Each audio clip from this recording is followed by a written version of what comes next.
Oh, Okay, wow. let's call this meeting to order. We're glad to have all of you here this evening for the work session, and we'll begin with board and commission interviews. And we have one, and that's Ms. Portie, who is here tonight to interview for the Historic Preservation Commission. And what we ask, Jane, is that you just tell us why you've applied and what you'll bring to the table. Well, as I just said, I spent quite a bit of time on the with the Historical Society. I've lived in 3 houses. I think I said in my application, the first one was a 1906 house. The second one was a new build in Webster Forest, and now I'm in a 1952 house. So I run a range of experience of housing and parts of the city. My first house was 3 doors from what was then Webster Hardware, actually in Old Webster. And as I said, I had a new build, and now I'm in that post-war South Webster area on Lenham Lane. So I think I've had some experience of neighborhoods and knowing quite a bit about the housing in the city itself. Love the idea of preserving what we've had and felt devoted to doing that at the Historical Society to the dear old Hawken House. Does anyone have a question for Jane? If not, Jane, we'll let you know. We'll make some sort of decision at the end of the work session this evening and let you know. And I'm grateful that you applied. Thank you. Well, thank you. So, I look forward to hearing from you. great. Thank you, Jane. Thanks. Thank you. All right, our next agenda item is the regular agenda. Is there anything on there? It's a long agenda, so I hope you all ate dinner because we're going to be here for quite a while. Is there anything anybody has a question about with that agenda? If not, then we're going to move to the meeting issues, updates, and maybe I'll just do this in some kind of alphabetical order. Well, which one means we start with Karen Alexander. You're first, Karen.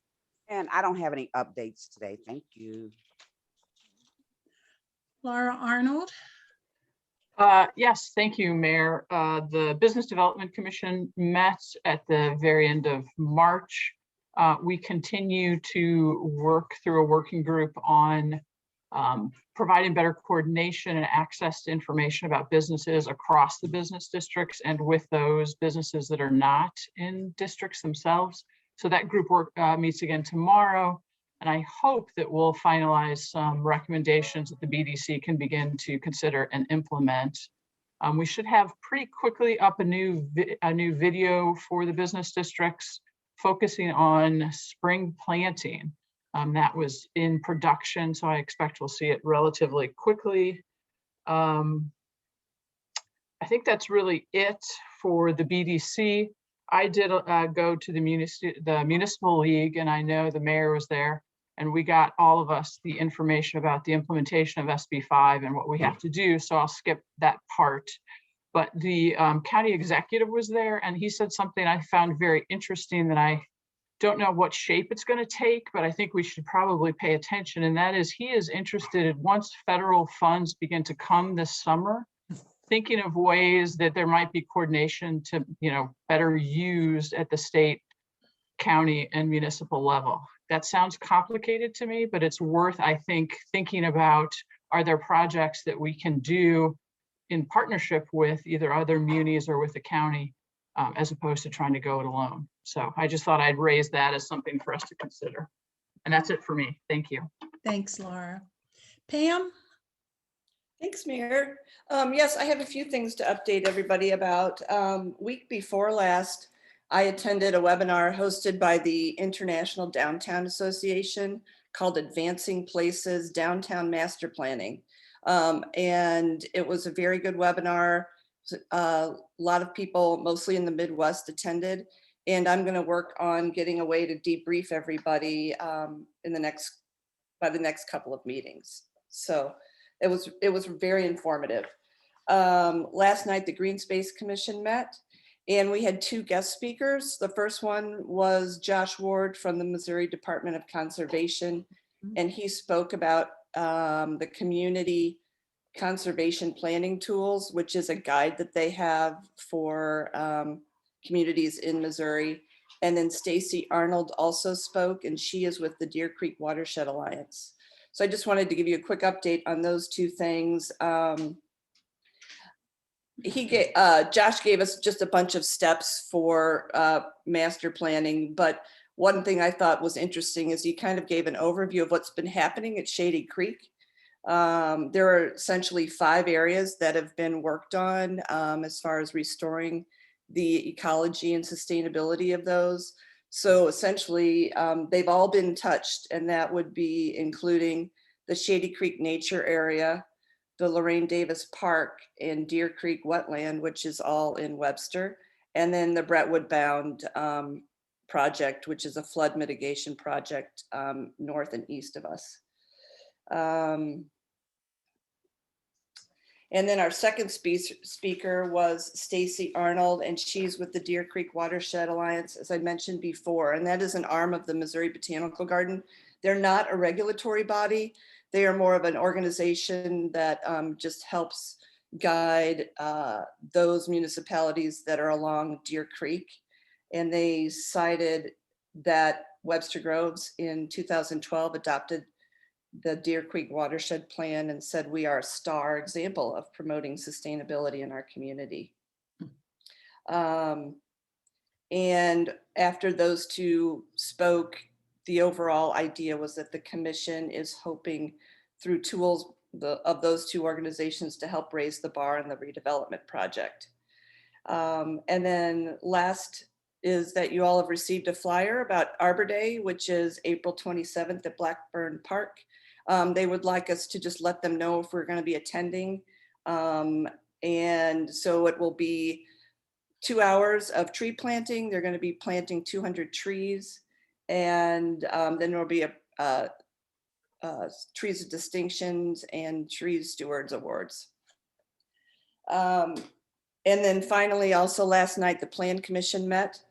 And we started, Mara and Danny started the presentation on the zoning code text amendments for multifamily dwelling regulations in the commercial districts. So essentially, what the overall idea was to talk about how to adjust our ordinance so that we do not have to do a CUP or rezone every time multifamily dwelling wants to be considered in our commercial districts.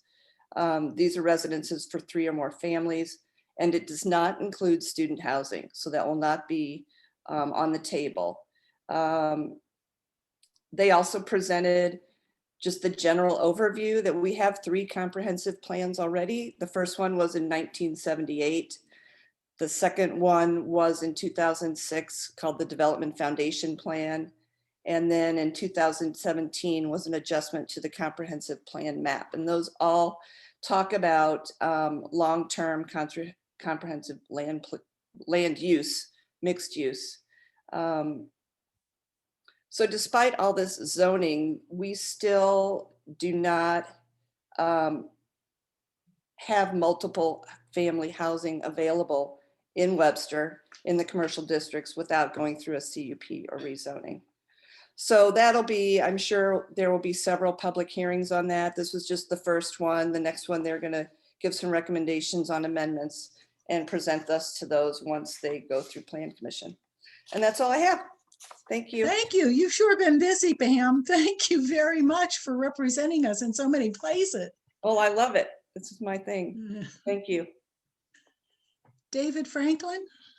I got nothing, Mayor. Thank you. Okay. Sarah Richardson. Just a quick one that I attended the Parks and Recreation Commission meeting a couple of weeks ago now. And I had kind of a to-do from council to get their feedback on kind of what they might be missing in their membership and in terms of looking at adding new commissioners, and didn't get much feedback. So there is a pretty clear lack of racial diversity in that group. I don't know that our current applicants solve that problem. So But just to share that they didn't see any particular other area that was really lacking aside from that one obvious one. And that's all I have. Thank you, Sarah. Let's see, Emerson. Thank you, Mayor. Only have 2 items. Just want to give a shout out to the ARB. They're working very efficiently, and this past couple of meetings that I attended, they're actually giving the homeowners some excellent advice on the design and how to improve the looks of their home. So I have noticed that in the past. And 2, just a general announcement about a fundraiser that's going to be held in our community for the youth of our community for summer activities. More information will be coming out about that either later this week or the first part of next week. That's Thank it. you. Thanks, Emerson. So before I go, let me see. Marie, do you have something you'd like to add? Yes, Mayor, thank you. I've got just 2 quick items. One is recognition of Chief Curtis and the police departments for receiving what I believe is their 6th CALIA accreditation. Yay! Yeah. So it's a really big deal, and you all will get to hear more about it April 20th. I think it deserves a longer dive into talking about what it takes to get to CALIA accreditation, but I do want to mention it. I think it fits into tonight's discussion as well with the Police Community Engagement Board. So congratulations to Chief Curtis and the police department. Thank you. The second thing that I would note, just to put on our radar for future considerations, is that as vaccines become more accessible, several of our neighboring cities are discussing how they will return to in-person meetings.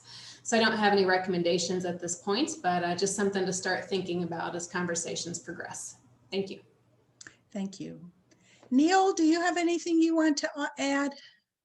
No, ma'am, I don't. Thank you. Nothing? Okay. No, ma'am. Joanne? Nothing? And Katie? No, thank you.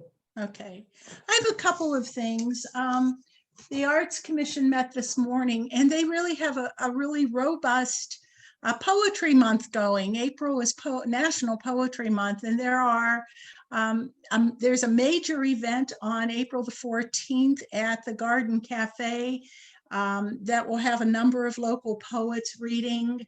There's going to be a haiku poetry workshop, but the thing that I love is that we think it's going to be on the 28th of April. The young woman who read the inaugural poem, Ms. Gorman, at the inauguration of President Biden, we're going to get some students to come to the front of City Hall and reread that poem, which I think will be a really cool event to have. And so we'll tell you more about that. So there's a lot going on with Poetry Month. They're working on an art tour, art walk, similar to what we've done with historic preservation. On July 16th, if all goes well and it doesn't fall through, there will be a Baroque concert under the Bur Oak. And the Arts Commission is working with the Parks Department and Walter and Margot Parks on putting this together.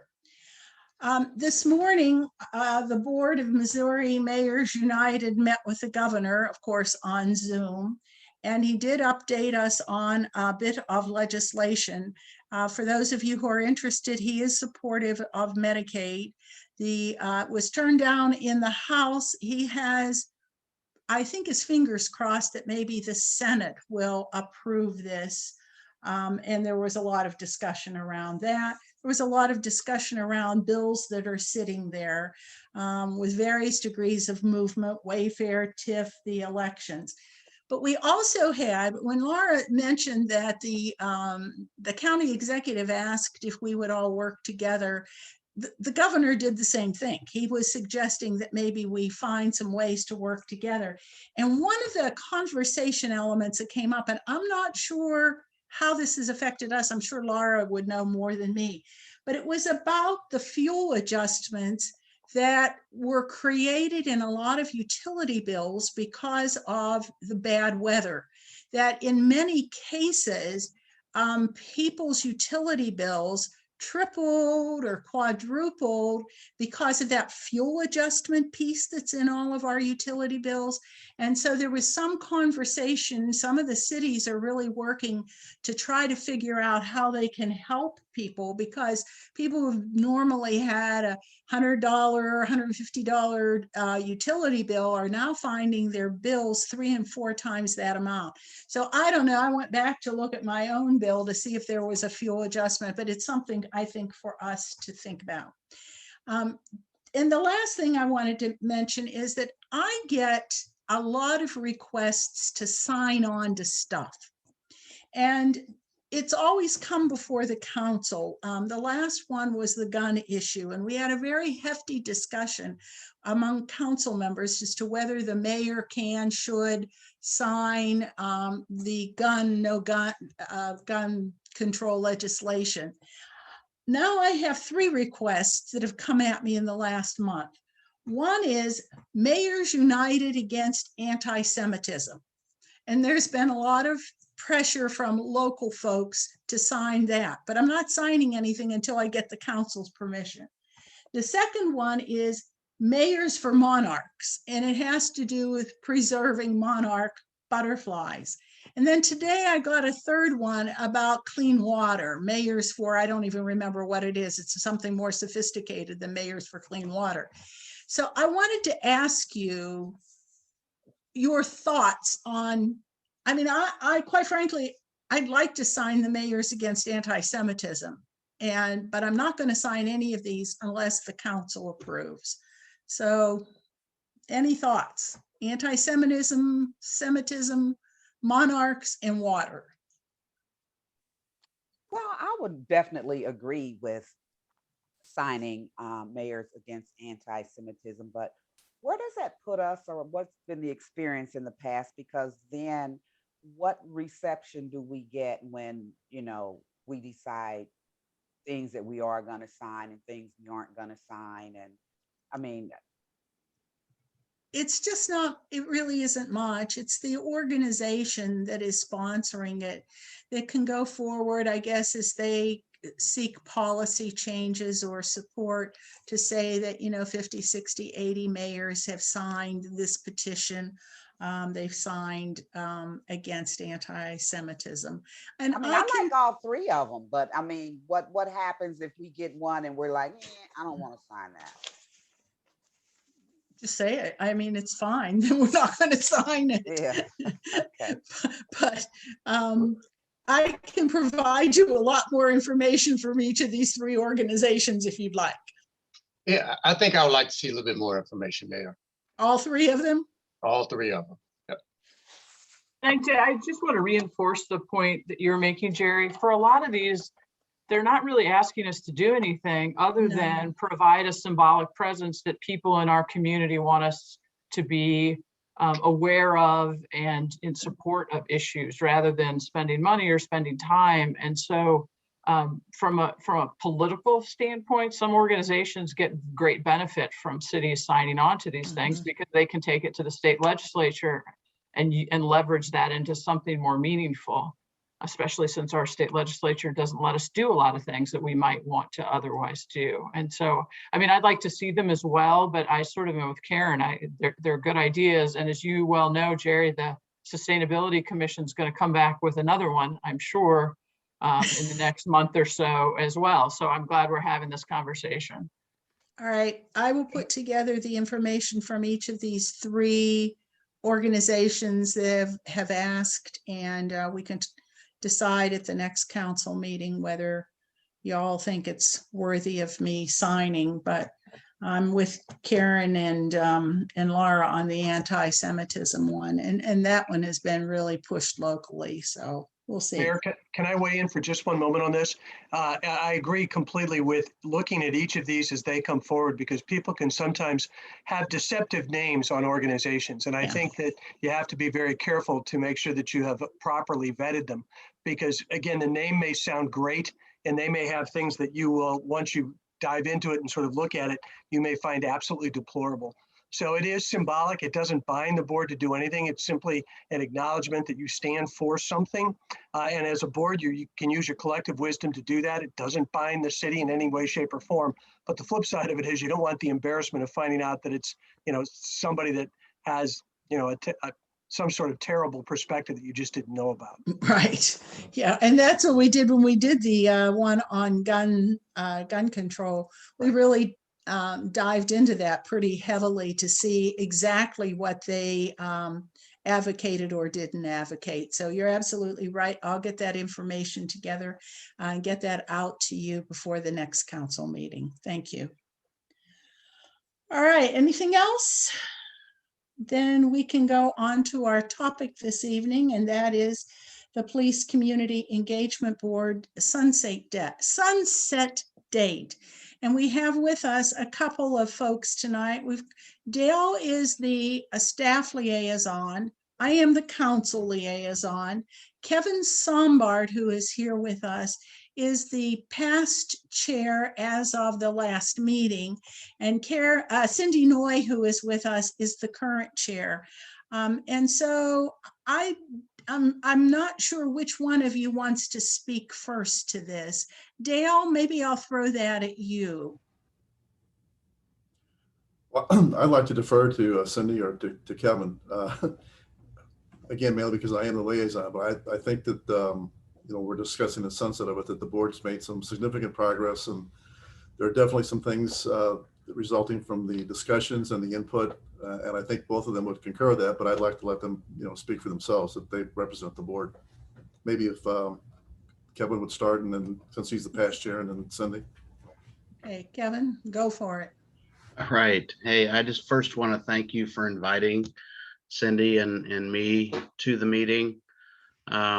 My personal opinion is that this should not be sunsetted. We've done a lot of work in the last, and I was looking at it, it's like we've met less than 24 times because of, we started on May 13th of 2019.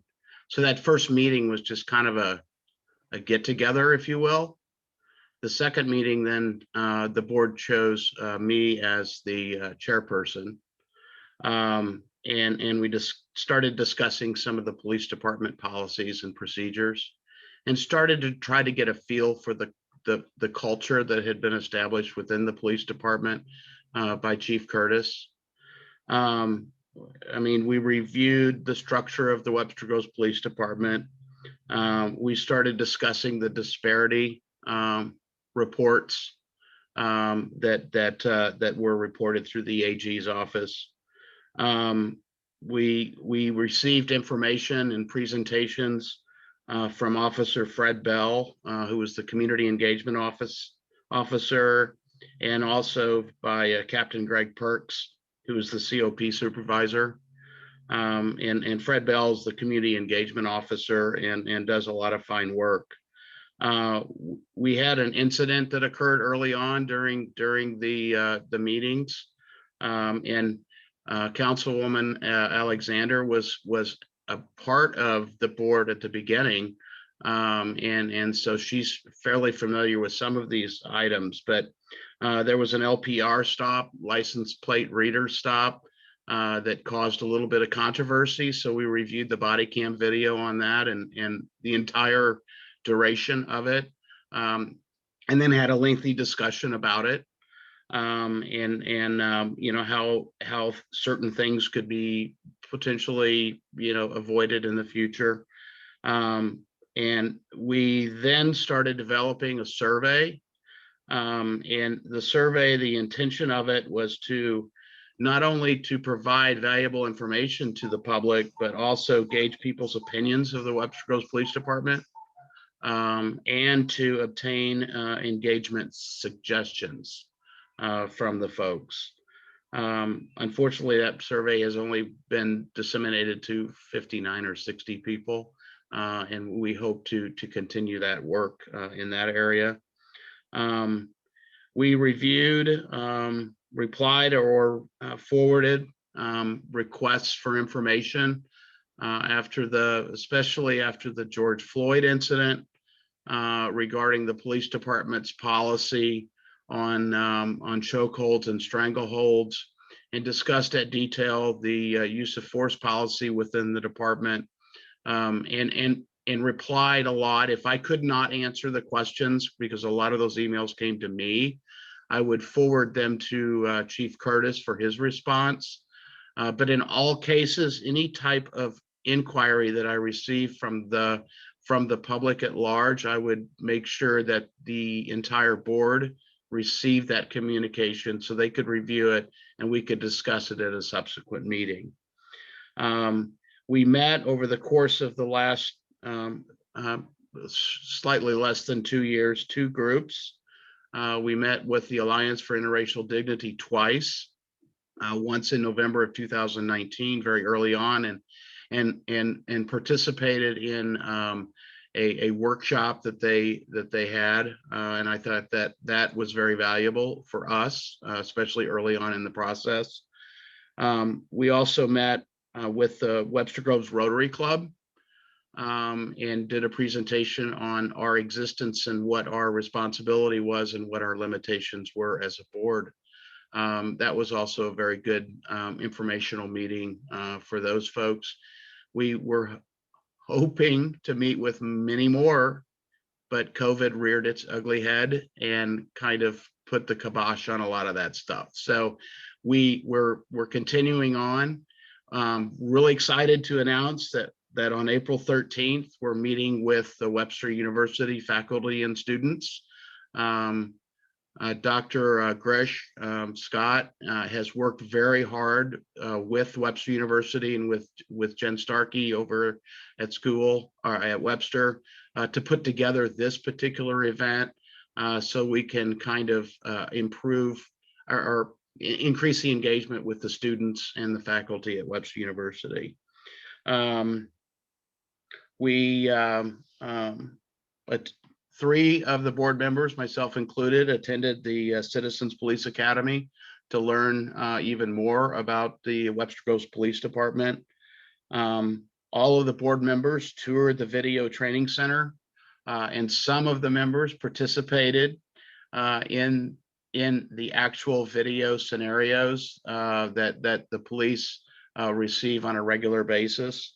So they strapped on all the gear, and they were various scenarios were presented to them, and they reacted. And then I can't remember, Chief, if it was Captain Spears or Captain Perks that actually commented or critiqued what their responses were to those particular events. I think it was Captain Perks, but it was. Yeah.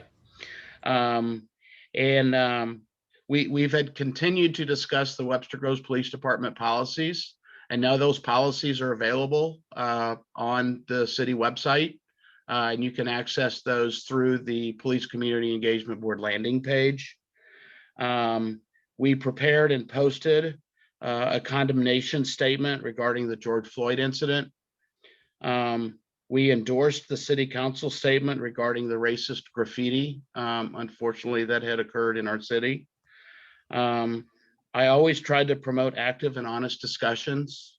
At every board meeting, everyone's opinion and everyone's discussion points were very valid, and I tried to always do that. And that includes any visitors that early on that we could receive when we were actually meeting in person, and then later any remarks of visitors I always read during the meetings. And I always welcomed and encouraged the attendance of visitors to our meetings. Sometimes there were more than others, but I think the attendance at our meetings could be improved. I think that if people got more involved, I think that would be better for all of us. And during this process, some policies have been changed, and Chief Curtis can go into that in a little greater detail.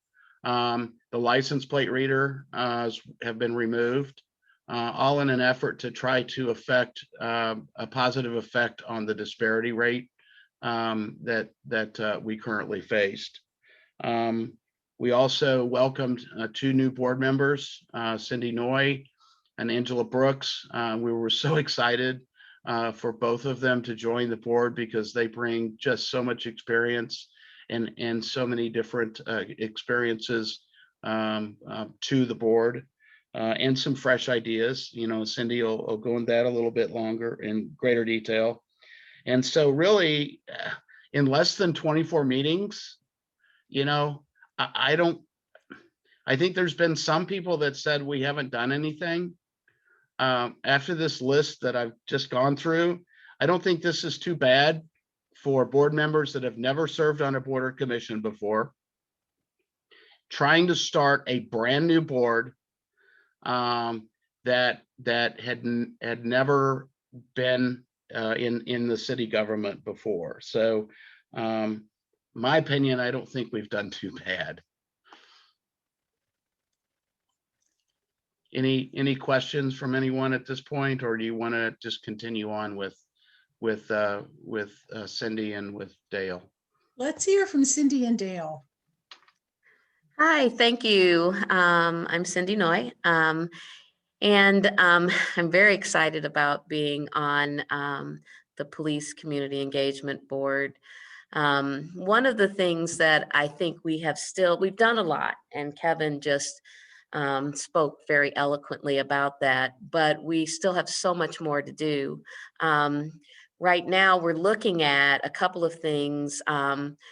Is what does engagement mean? You know, as I did a little research about other commissions or other boards like ours, and came across just a set of questions to kind of address that. And we're going to use those questions as a guide to help us get on the same page or make sure we're on the same page in regards to engagement. And there are different kinds of engagement. Different people need different kinds of engagement. Some need more social engagement. Some need probably more, I don't know, Chief, what policing engagement, enforcing engagement. So that's one of the things we're talking about. We're also trying to get at that very core of what's going on really nationally when we talk about police and their communities. Is in some communities there is a lack of trust, and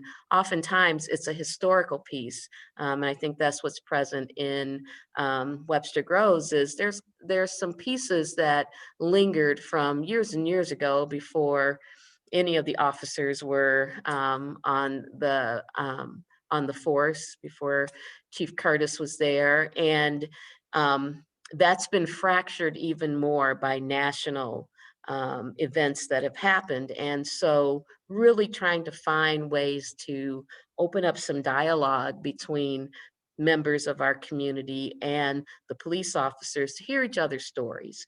The police have a job to do, and we love that job because it keeps us safe. And there are certain things about that job that have to happen. And then there are things in the community where they would like some say. Certain groups within our community would like a little bit more voice to let the police know how certain things make them feel. So getting more to the heart of what's going on, you know, pretty much nationally with police officers in their community. And so, you know, one of the ideas that we were thinking of is getting young people, college students or high school students, to have an open dialogue with some police officers and share their stories. You know, that's our greatest gift, is dialogue. As a society, once we begin to dialogue with each other, we understand each other a little better and we grow closer. So, you know, there are a few things that we're looking at to really get down to the heart of what engagement is and what are those engagement needs. Chief Curtis had told us, somebody had recommended that police walk the beat, and that's very difficult when it's a small police force, because if there's an emergency, they have to hightail it back to their vehicle.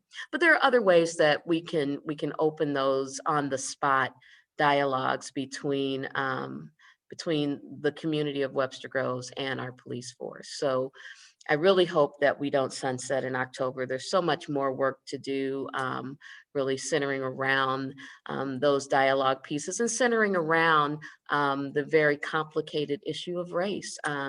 We're a diverse community, and there are some things going on across the nation in regards to race and police officers, and we want to make sure that that trust is there between those groups, so that we can continue to have a very strong community.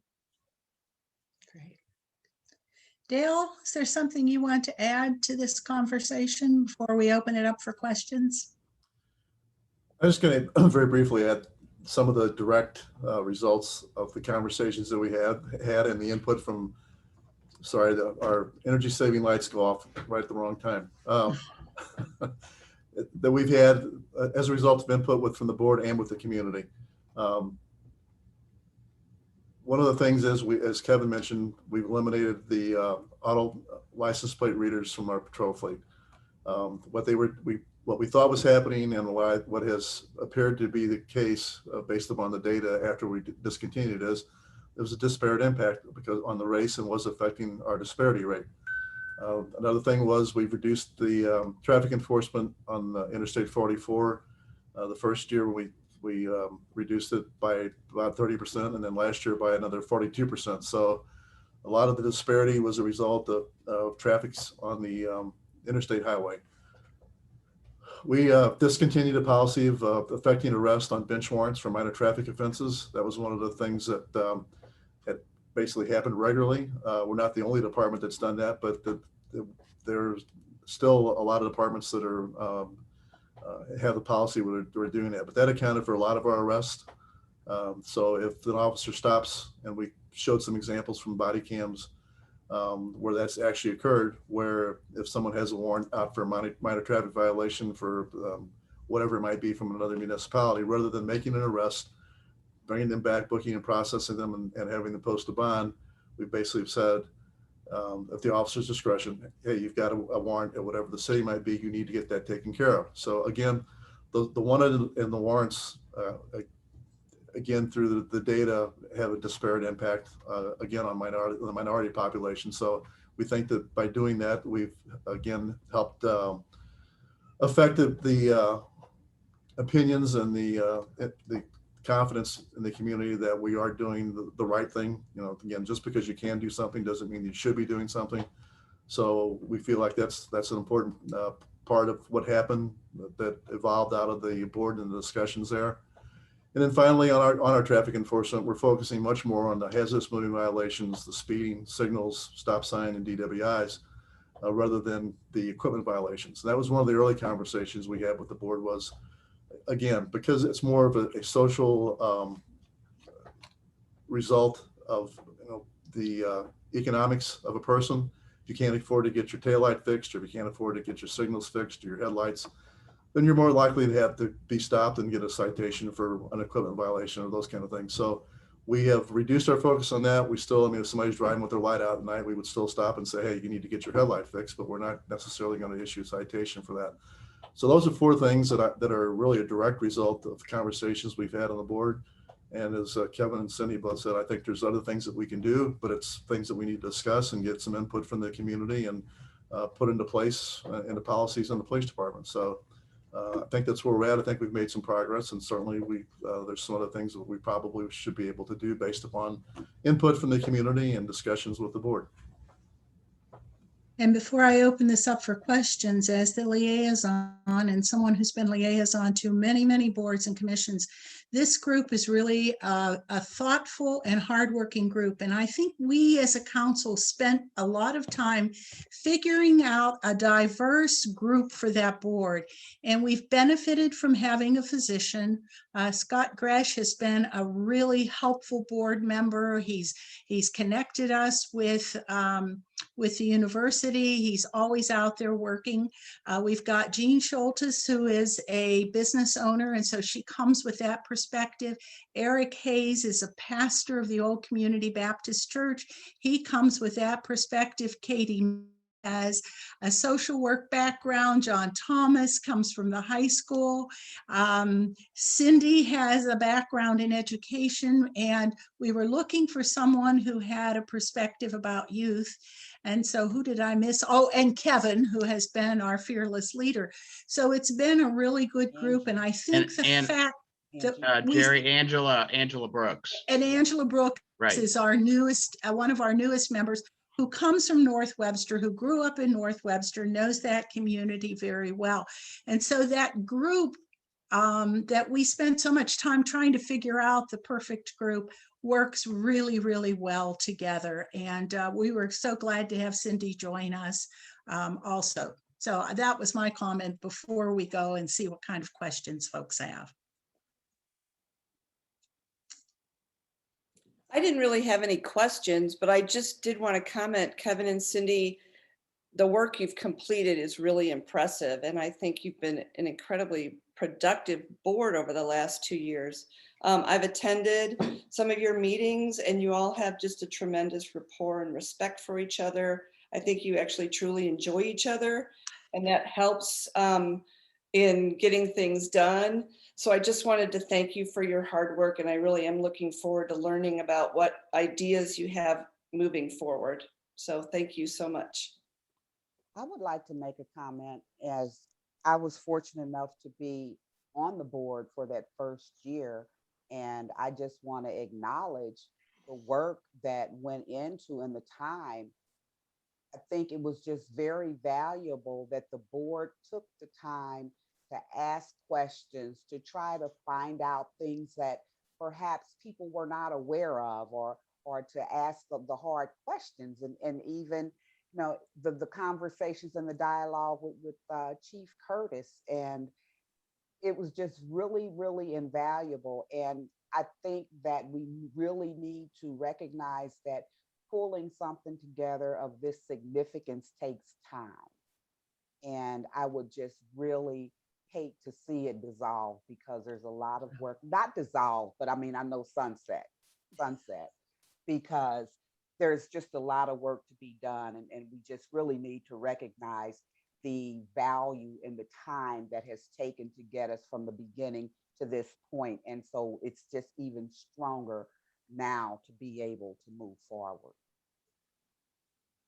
I want to echo what Pam and both Karen have said so far, and thank you both for your service. I think that is pretty remarkable what the board has been able to accomplish within the short time frame, and more specifically as a new board, without really much really precedent to figure out exactly what to do or how to do it. And I think you guys have figured that out very well. And I think that the entire council is appreciative, and the entire community is appreciative of the work they have. I just have one general question that I want to get from both of you. Obviously, as we look whether to continue the board or to let it sunset, we can look at the entire ordinance and figure out, is there anything that we would like to amend or change that would enable the board to operate more efficiently, effectively, or something that you guys would like the power to do, or a lack of power that you do say, hey, we don't need that. That would allow you to proceed in a manner that you think is the direction that the board would like to go.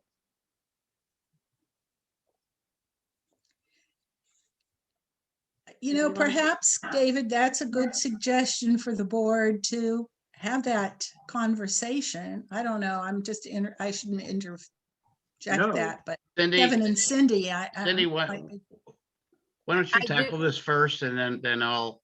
Yeah, I kind of, I wish, and I don't know how it can be put in. I know there's, the Alliance was trying to work on this a little bit, but to specifically look at the issue of race, because I think that's kind of an important piece within anything when you, right now, currently, when you're talking about issues of the community and the police force engaging with each other. I think that having some kind of piece that we investigate issues about race, I feel like we're kind of skirting around it, but we need to specifically state it. So you think that would it be symbolic, or would it actually give you guys additional authority that you believe that you don't already have? I don't know if it would give us any authority, but I think it would justify opening up dialogues that need to be opened, to say that we really care about this issue so much that we will specifically put it in the ordinance, so that we can make sure that it's at the forefront of what we're working on all the time.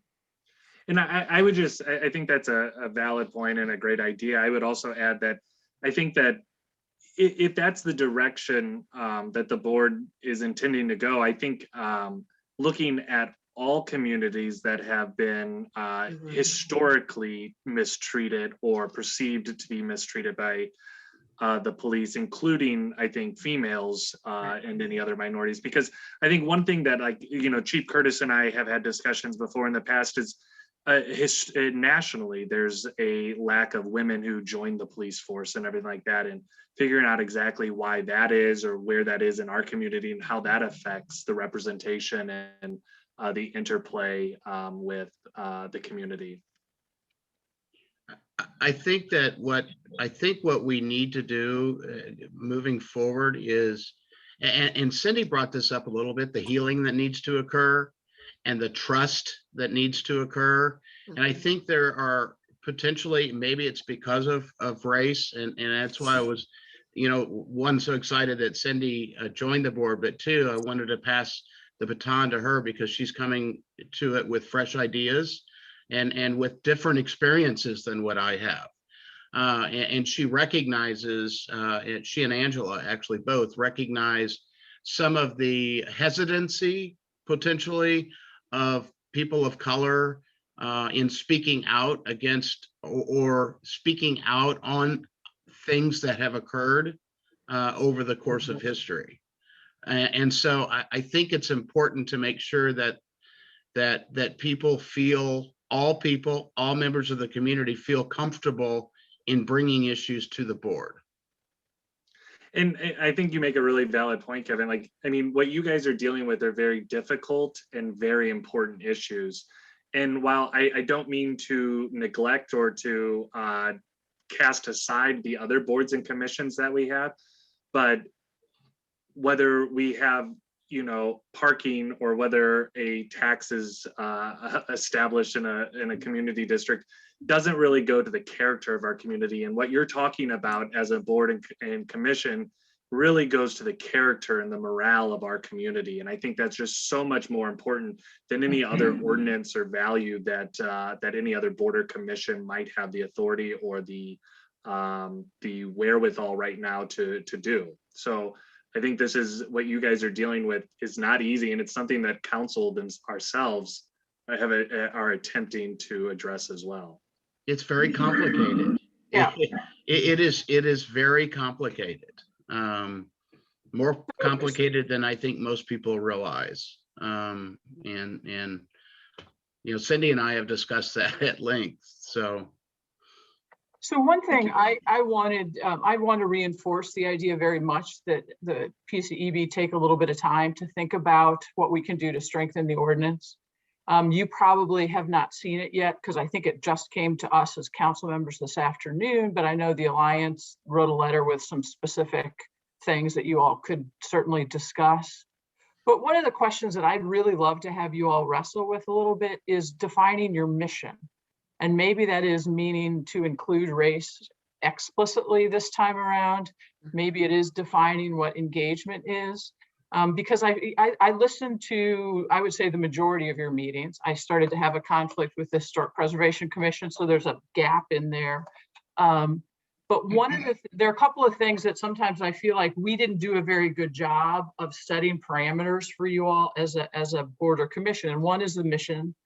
And the other thing is to think about communications. I hear you all talk a lot about how can people communicate with us, or do they have to communicate with the police department directly, and to sort out a little bit, and that maybe doesn't go in the ordinance, but it would be helpful for us to understand what that might look like, because I know, you know, as you all were just discussing, you are a board and commission like every other board and commission, and you're unlike every other board and commission, and so maybe there needs to be some leeway in how we set up your communication protocols and things like that. And then, you know, the third thing I'd ask you all to think about is the Chief Curtis laid out policy changes that have been made, and I think they're excellent, and I commend you all for talking through them with Chief Curtis and with the mayor.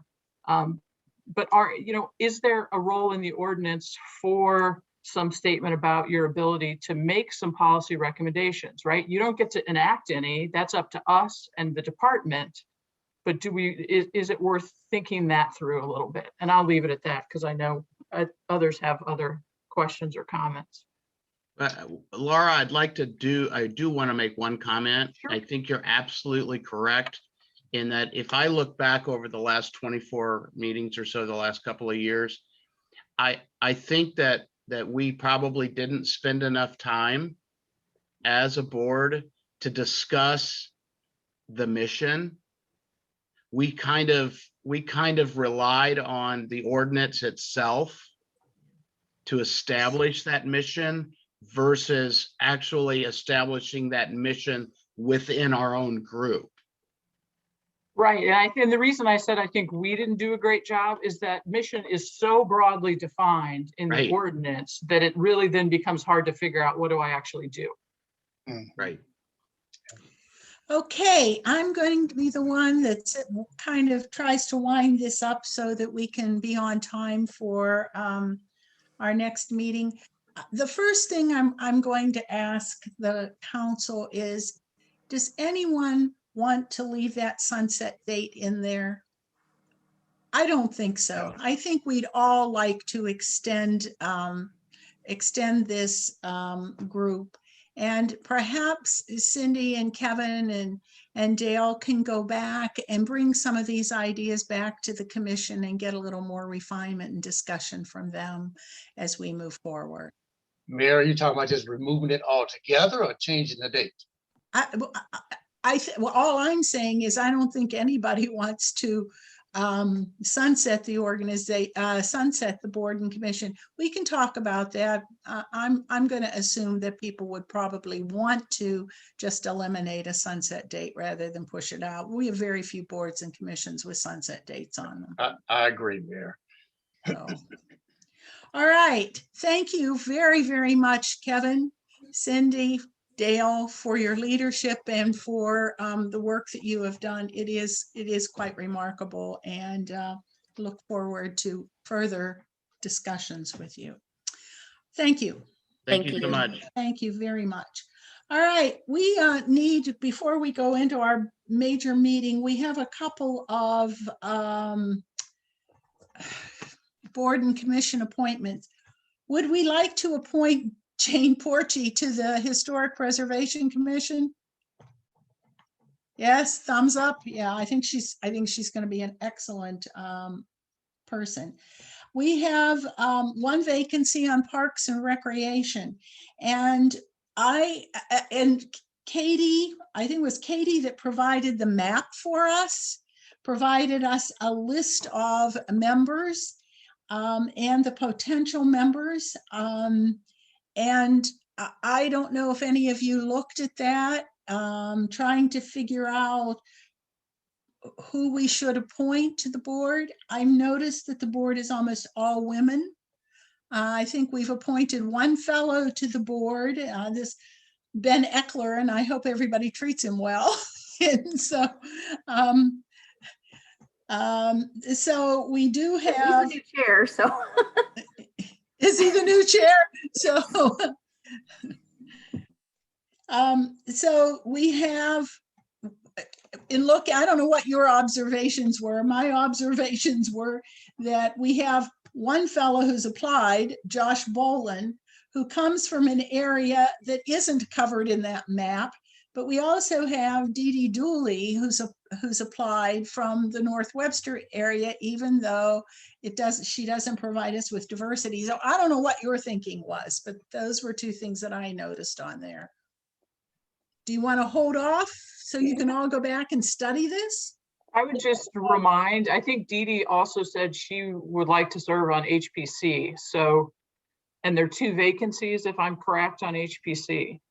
And Correct. And Sarah Marlar also said she'd be interested in HPC as well, if she And- wasn't appointed to. I the do parks. think Dee Dee's location as being a North Webster resident, she would be the only representative on historic preservation with that That might be. background. And so and she's active in North Webster Neighborhood Coalition. So I was Yeah. also kind of thinking maybe Dee Dee would be a great resource for HPC. Agree. You're right. She is active with the North Webster Neighborhood Coalition. So that gives us a couple of others here. Mr. Bolin, would Ben like some company? I don't know. You guys take a look and see what you think. Well, I know Cece has applied twice to. Mhm. And we can keep her there. She might, she's got a lot of different talents that we could Yeah. certainly tap from her. And Sarah's a new resident. Not that that's a bad thing, but. Yeah, she's brand new. Okay. So shall I recommend somebody like Josh Bolin? I don't want to be the pushy one here, you guys.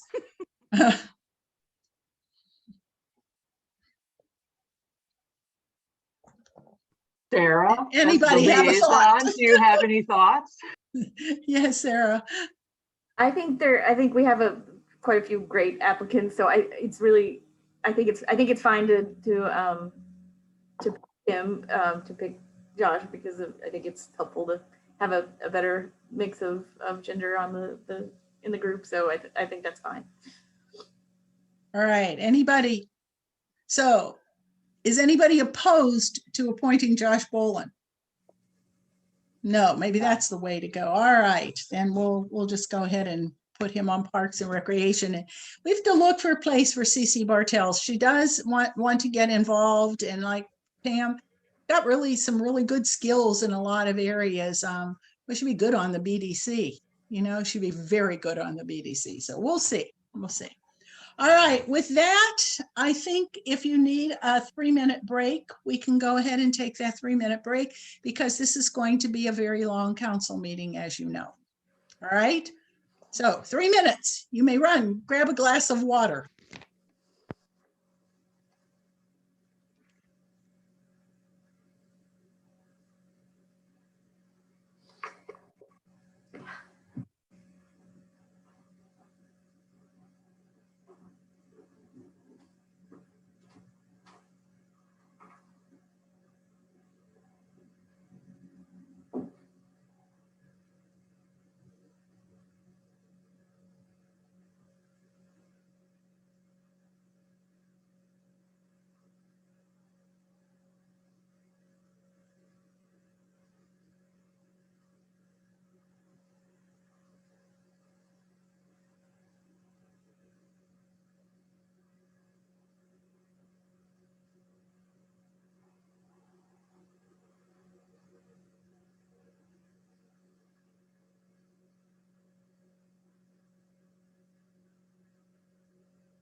Hi, guys. We're taking a brief moment for, they're going to break between meetings. So we'll see you in a minute, okay?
Hi, Colette. Did someone tell you that we all are taking a really quick break before we start, and we'll be right with you?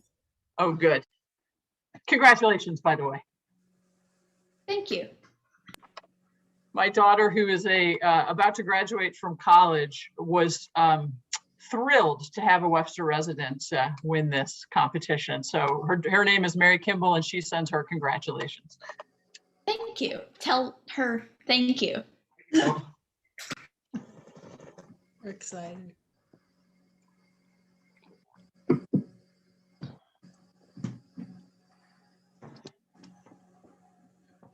It's good to see you in person, Colette.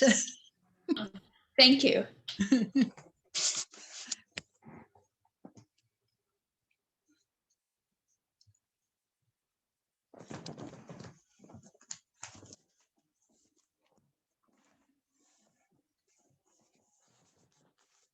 Absentee ballots are in. So these are just absentee ballots for the city's mayoral race. Jones 60%, Spencer 39%.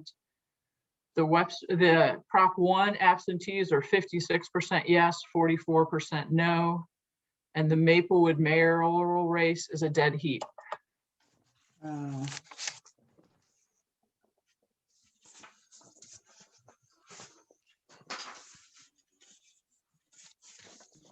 Thanks for the update, Laura. I didn't have time to fit that in. It's only because I have a husband who has election results stuck to him right now. So Before he goes and picks up all those signs. one thing at a time tonight, right?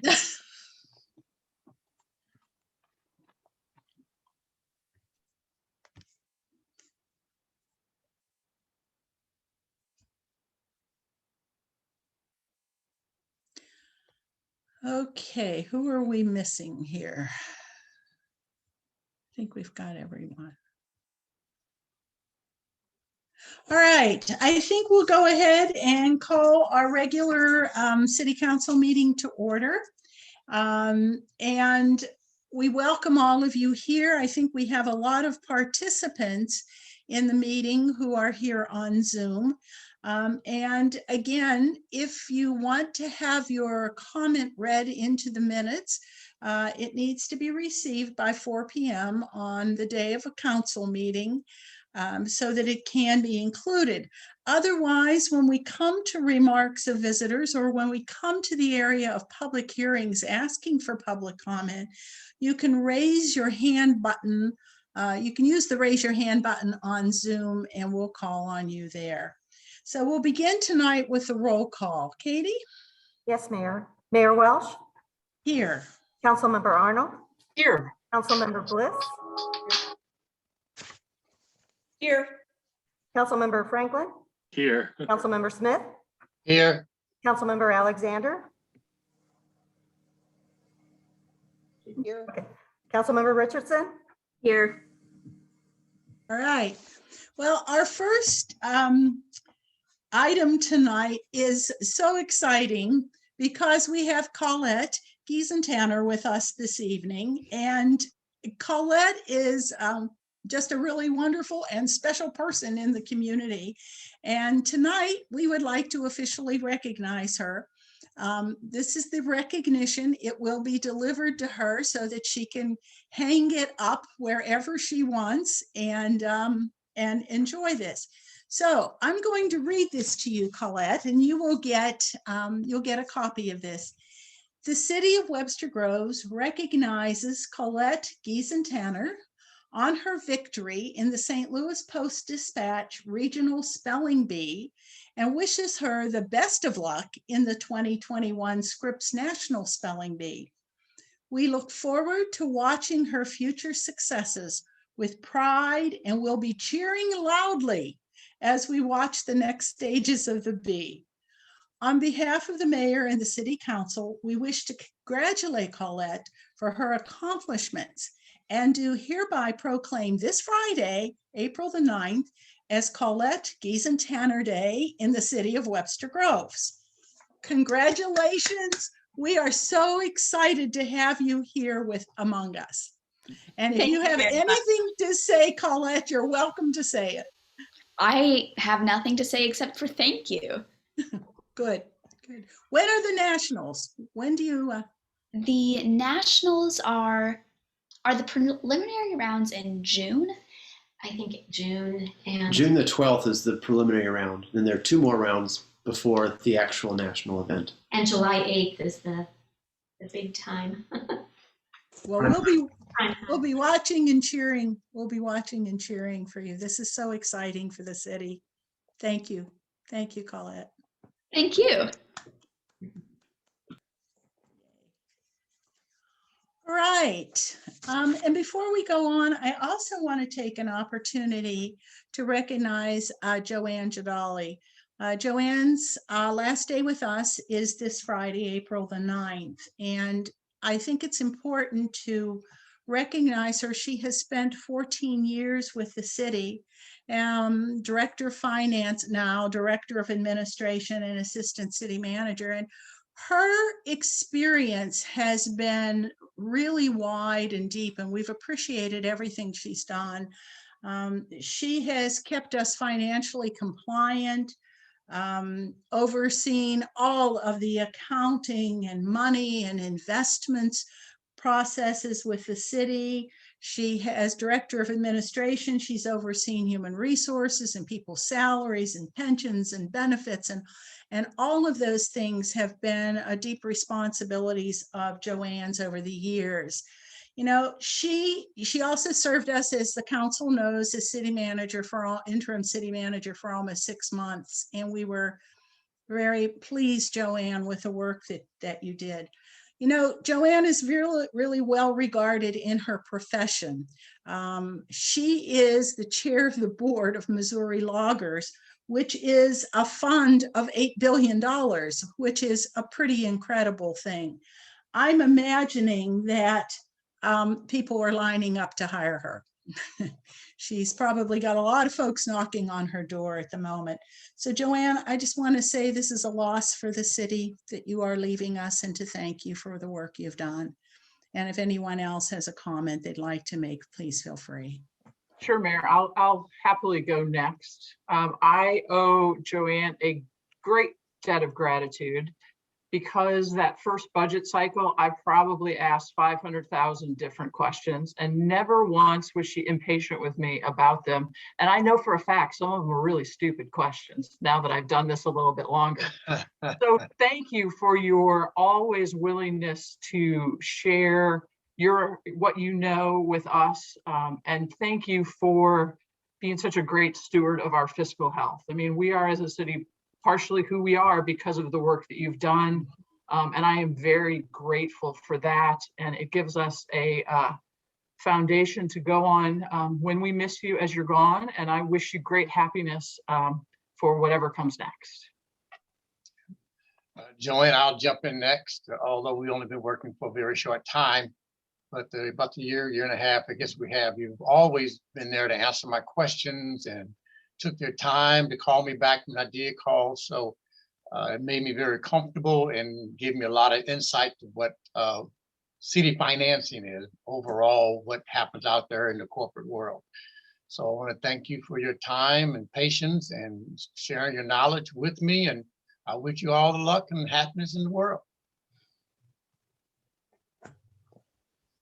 I was just going to say, Joanne, that no matter who sits in our seats, the too often, or I should say, and maybe often enough, that the way that we're perceived is as a result of the hard work of everyone that's working at City Hall. And you are beyond helpful in making us look good as a result of explaining how the budget works, where the money's going, where the money's coming from. And without you, I think that all of us would have been lost on too many issues when it comes to one of our most important duties, which is ensuring the fiscal responsibility of the city. So you will be sorely missed, and I am grateful for everything that you have done for this city. And the city's a better place because you have worked there. Thank you.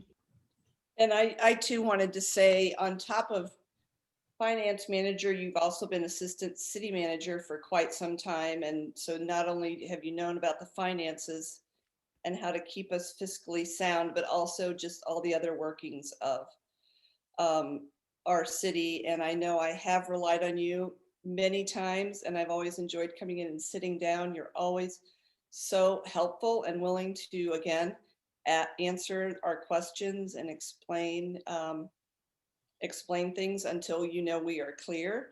So I really appreciate all your help. Also, just your other achievements outside of Webster Groves are also quite impressive. And I wish you well, and I'm going to miss you. Thank you. I'll miss you too. I want to say thank you. I've learned so much from you, and I know I would have learned more, and I'm sorry that we didn't have more time in person in particular, because all of our time has been basically virtual.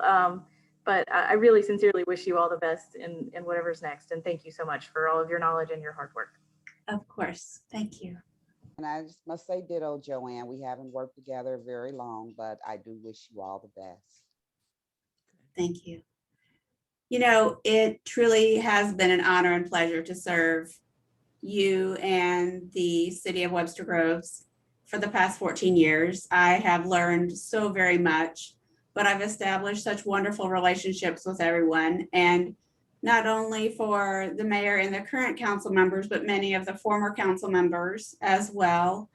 And of course, this is bittersweet because, of course, I leave behind employees who are also good friends of mine, and it truly is my family, my work family. And so it's difficult, but I intend to keep in touch with everybody. So I'm sorry for all of you, but I do really intend to reach out to you and have, chat with you and, keep my relationships, because I think it's so very important that you don't ever lose those important relationships that you have. But again, thank you. And I appreciate all of your kind words. It was very kind of you and thoughtful. Anybody I'll else? miss you. So Joanne, before you escape, you and I have talked, but I don't want to just publicly share how much I've appreciated your onboarding and the information that you have so willingly shared. And you have showered me with documents that I've read and yet to be read. So I so thank you, and I am going to miss you. And so thank you for everything that you've done for the city, and I suspect you might continue to do. So thank you. I really appreciate it. Thank you. Thank you. All right, with that, we are going to move on to our very first public hearing this evening. And I'm going to call that public hearing open, which is zoning code text amendments to family residential. These are proposed amendments which include clarifications to the use and dimensional regulations regarding single-family attached dwellings and two-family dwellings in the A4 7,500 square foot residence district in sections 53.070 and 53.100, and amended definitions related to these uses in section 53.020. And that is declared open. And I think maybe Mara must have a good presentation for us. So thank you, everyone. I apologize if it gets very long. We're going to try to go through a lot of information, try to talk through a lot of what the Plan Commission has done for a number of months to bring to you. So I'm going to start first with the text amendment for the two-family residential. The two text amendments actually overlap with one another. So you will see a couple key points in the PowerPoint presentation where I'm showing that we are actually going to have sections of the code that will be impacted in both the hearings. And I'll try to identify those when we get to those points. So for this particular amendment, this was something that staff took on with some direction of council in regards to looking at our zoning code.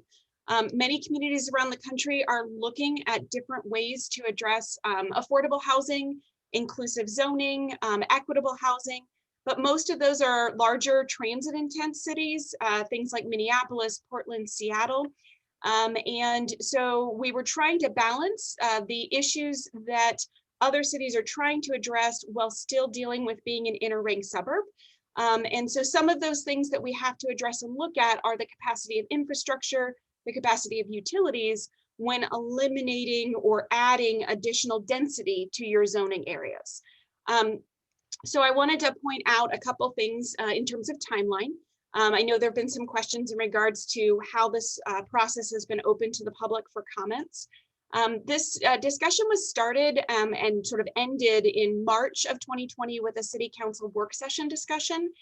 And then due to the inability, we'd already advertised to try to start some public hearings. And then when everything shut down, we weren't able to really get the hearings going immediately. So by the time we hit October of 2020, we finally felt a little more comfortable on how we could do public hearings. I was actually pleased to see we had more people attending public hearings on Zoom than we probably would have had in person. So that was actually a benefit. We held Plan Commission hearings on both this item and the next item we're going to be discussing in October, November, and December of 2020. They continued through to January, February, and March of 2021, and we finally closed the hearing for vote at that time. I know that the council probably, I'm sure all of you read the 100+ pages of backup documentation that we provided, but just as a brief element, we did look through and did a lot of research, both through the American Planning Association and through all kinds of other different documents in regards to how other communities were addressing things like two-family residential, multifamily or townhouse development, how to address affordable housing through some of these means. So there's a lot of research that we gave both to the Plan Commission and to the council. So I'm going to go through a little bit the history of zoning, and I apologize for having to go back this far, but I think it's important to note. So we as a city had a zoning code in 1923. And the planning geek in me comes out because it's actually fascinating. On the federal level, 1924 was the year that the State Standard Zoning Enabling Act was adopted, which actually said to states that they could take on and start looking at standards for zoning and gave an example of how that zoning was able to be adopted. But we actually had a zoning code in 1923, the year prior to that. So I think that's pretty fascinating and pretty important. In addition to that, we then had another revised zoning in 1930.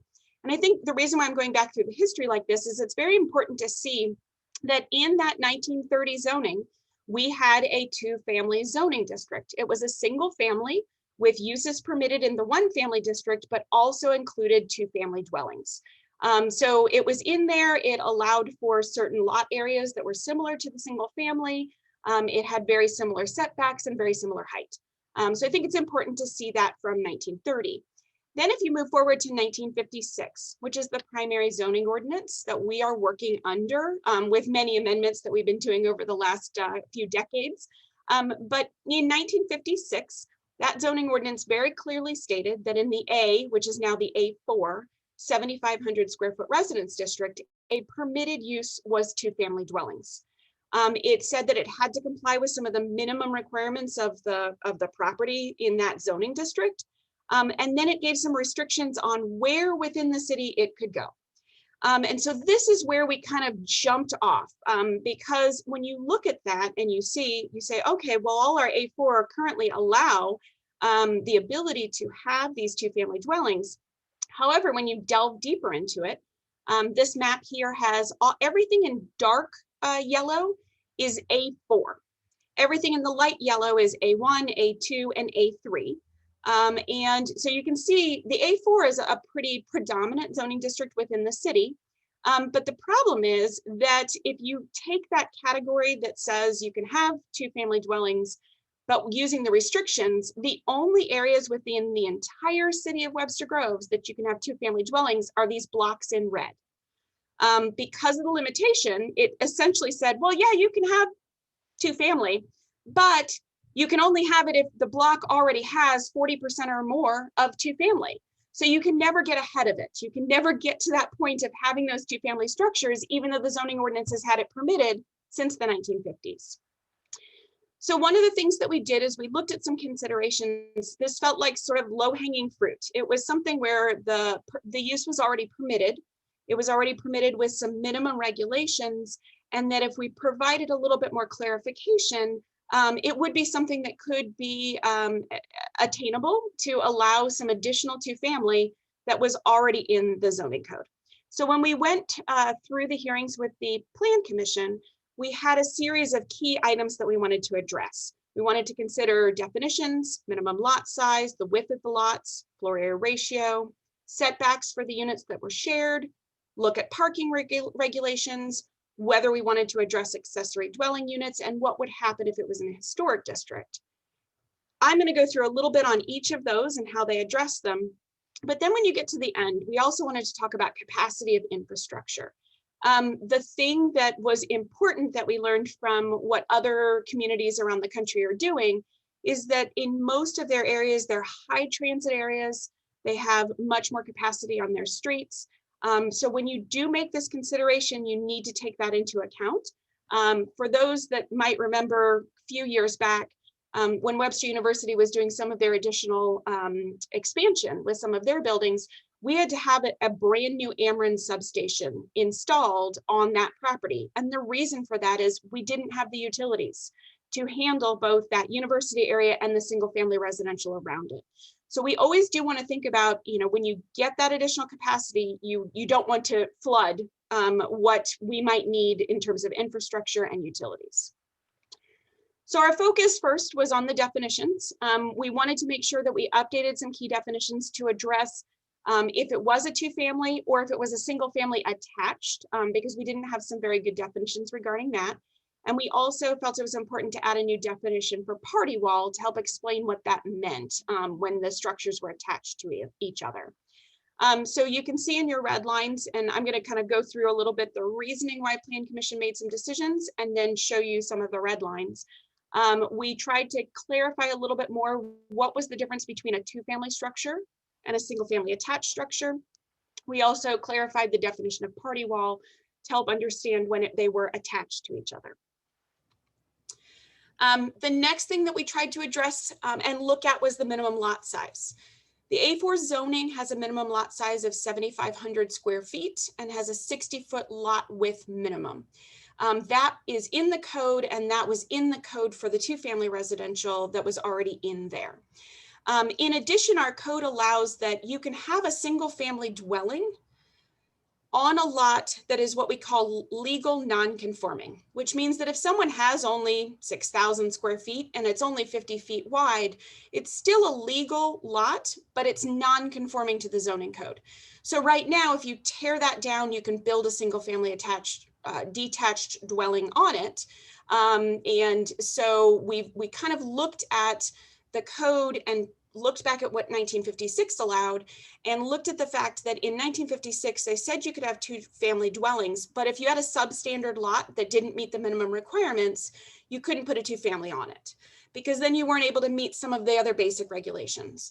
So we looked very carefully that in the code, we wanted to be consistent with 1956 from that standpoint that two-family dwellings would be allowed on conforming lots. So it has to have at least a minimum lot size, a minimum lot area per the two-family, and that they'd have to have a minimum lot width. In looking at that- Can I ask a question? Yeah. So can you go back one slide? Yes. So is the justification for allowing legal non-conforming lots for single family versus two-family having to be conforming lots, is that just precedential or historical? It's precedential, it's historical, and we also don't want to do a taking of someone's land. If it was a legal lot at the time that it was established, and if the house that's on there is there, and if they decide that they do want to tear it down, they have to meet all our current zoning and building codes. And if they can make that work on a smaller substandard lot, then they can build new. So it's continuing to allow people to use those lots to the current ability that they can do now for a single family structure, but it doesn't allow them to expand upon that and add additional to do a two-family. I mean, isn't this, I guess what I'm trying to figure out, but this kind of puts two-family dwellings at a disadvantage in the aspect that we don't have two-family dwellings, and so therefore they're never going to be able to build on a legal non-conforming lot or have the option to because there are none. So we're going to suddenly put, like not suddenly, but we're going to put in there that they have to be conforming. So if you let me go to the next couple maps, you'll be able to see why we did this as our first take. And then you can kind of see where it goes from there. Okay, sounds good. Sorry. You're fine, no worries. So just as a reminder, we didn't have to change anything in our code to continue to allow for lots that were substandard to continue to have a single family dwelling. This all stayed the same, which was already in the code that allowed for certain structures to still have a 2-family and still had minimum lot sizes. So here's the map, I think, that will help Member Franklin. This map here has in green, those are all the A4 lots that at least meet the 7,500 square foot minimum. So when you look at that, you know, it's not that we're not opening it up to all the A4 at this point, because there are quite a few substandard lots. But as you can see, there are quite a few lots within the city, and they're diverse. The diversity of both being north and south of 44 allows for a lot of flexibility in the code as like a first step to open up a lot more areas for development. So we looked at that. Now, these aren't necessarily, we didn't go in and find every single lot width. We were focusing more on at least the basics of minimum lot size. So in looking at that, we had to look at the idea of, okay, if you have the 60-foot wide and you have the 7,500 square feet, what kind of setbacks would we want on these particular lots? And right now, the existing A4 zoning has a 6-foot minimum side yard setback. And then we were doing some additional changes in the other public hearing that we'll have after this in regards to some of the other elements of the side yard setbacks. But what was important to us is to figure out what you would need to put in there to have a 0 setback line for attached structures or for 2-family structures. So we wanted to look at the idea that you wouldn't need a specific distance in the code because of the party wall, and that you would still have certain elements in regards to the units if they were built on separate lots. So for example, if you had 2 lots that were substandard, but you did want to build them as a townhouse configuration where they're attached to each other, you could still do 2 attached to each other on 2 substandard lots side by side. And so it still gave a little bit more. So not only do we have all those green lots available because they already meet the main minimum requirements, some of the orange lots could also have some attached structures in the same way based on our setbacks. So to help describe that, so this is where the setback section is established. And we wanted to make sure that for the purpose of the side yard regulations for the 2-family or multiple dwellings, we had a particular setback if they were doing it on a single lot, and then what would happen if they were on side-by-side lots. So to help describe it, this is currently in the A4, the basic setbacks, 6-foot side yard on either side, and then depending on how they have to get a driveway in, we're at 8 foot on one of those sides. If you go to a 2-family dwelling, so it's all on one lot, you get a 0 setback of the party wall. They still meet the setback of 6 feet on either side, and then one of those sides might need to have the driveway. But you essentially create one building envelope with the party wall between. So that gives that ability with a 0 setback distance to have 2 structures on one property. Then if you get into the option of, well, what if the lot is substandard and you have 2 substandard lots side by side or next to each other, you would be able to put a 0 setback party wall between the 2, attach them then side by side. They're still on separate lots, but then they would still be able to be developed together. So that's a possibility that someone might want to do if they have 2 substandard lots, which we have a lot of people who think they have a second lot, because in years ago, they might have purchased the vacant lot next door, but that lot was never a legal lot. And so they think they aren't able to subdivide at this time, but they would like to. So instead of having to do that, there are some possibilities that you could attach the 2 together, do them as a 2-family in this configuration, because the lot isn't wide enough to split. Or if they have 2 side-by-side lots that are legal lots, but not conforming for 2-family, they could attach them. The next item that we addressed was parking. We had already updated the parking code. I promise we're not touching the parking code again. In the parking code, we did already address 2-family dwellings. If you have 2-family dwellings on one lot, Each unit has to have its own parking space. So similar to the single family, you have to have one parking space per dwelling unit behind the front line of the building. The important thing to note is we would not allow someone to have like cars in tandem where one of them blocks the other one in. We need those two units to each have two parking spaces that they can access and get in and out. If they have a driveway in some configuration that they do want to share or other things, they'd have to design that in such a way to ensure that each of them has a parking space behind the front line, which could be in a shared garage. It could be in some sort of attached configuration. Some areas do have alley access behind on a couple blocks. So that would be an option. Then floor area ratio, which this is something that's going to tie back to the next public hearing. It was important for us to address floor area ratio and how much could be developed, because essentially we were looking at the idea that in order to keep the overall development and intensity of the way that our community has been built out in terms of height, in terms of overall square footage on each particular property, we wanted to look at, when you combine the two units together, do they equal the maximum that a single family could have taken on that lot? So we're not overburdening both stormwater, open space, green space. So we did look very carefully that they would not exceed a combined amount that ties back to some code changes that we're doing in the next public hearing.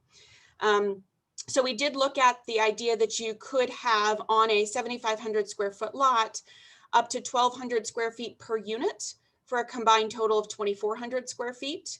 And when you have larger size lots, you could have up to 1,600 per unit for a combined total of 3,200 square feet. So you can see this here. Again, the area in blue is going to be addressed in the next public hearing, but we made sure to put in a floor area ratio that tied in with the other changes we were working on and gave a maximum floor area ratio for the two family dwelling structures. When we were talking this all through, we were trying to ask the question of what we would do in terms of addressing accessory dwelling units. So an accessory dwelling unit is not a second unit that's a part of a structure. Typically, an accessory dwelling unit is someone, and in many communities, San Francisco, a few others, have been allowing them where you essentially take the garage that's detached in the back of the yard, and you can put a small unit into there. A lot of people consider them mother-in-law suites, and there are other ways that they address or use those accessory dwelling units. So it's an accessory unit. It's not primary to the property. It's usually in such a way, it's addressed in many cities' codes as being someone who lives in the overall family unit, and many communities don't allow them to be rented out. Our current code does not allow them to be rented out specifically, and our current code does not allow them to be rented out for Airbnbs or short-term rentals. So in order to keep very focused on wanting to move forward with our two family and bringing it into the code, we proposed not making any changes to accessory dwelling units at this time. Our code does allow them to be mother-in-law suites. They can be, again, if they're on the occupancy permit and meet our definition, which is no more than 3 unrelated persons who all live in some sort of unit together. So we did not address accessory dwelling units, but talked about maybe something to address in the future. There was a little bit of concern about what would happen for A4 historic district. So you can see in the bright yellow, these are the only areas that currently meet the A4 zoning that are also in a National Register historic district or a city historic district. We felt it was really important to state that all new construction and additions still have to follow all the historic district guidelines. They would have to adhere to the design guidelines already associated with the historic district. So if they did come in to do something with multiple units, they would have to meet all of those regulations within the historic district. So we weren't concerned because those regulations are already in place. In the use chart, we did have to add single family attached to show that it was permitted in the A4 with some regulations, because we created a new definition to define between attached or just a two-family dwelling. Many people think of two-family dwellings being sometimes stacked on top of each other. Sometimes the party wall is between them. And so in the code, single-family detached are permitted, and these other two, two-family and single-family dwelling attached are permitted, and then they have the regulations of what they have to meet in the code. I'm going to end this one here. We are requesting that you keep this hearing open because I think it's very important for everyone to digest. It's a lot of information that we kind of consolidated from 6 public hearings before the Plan Commission. They narrowed a lot of this information down. I know that we do have some public comments, but I wanted to start with first asking the council if they have any particular questions. So let's do that. Let's start with council first.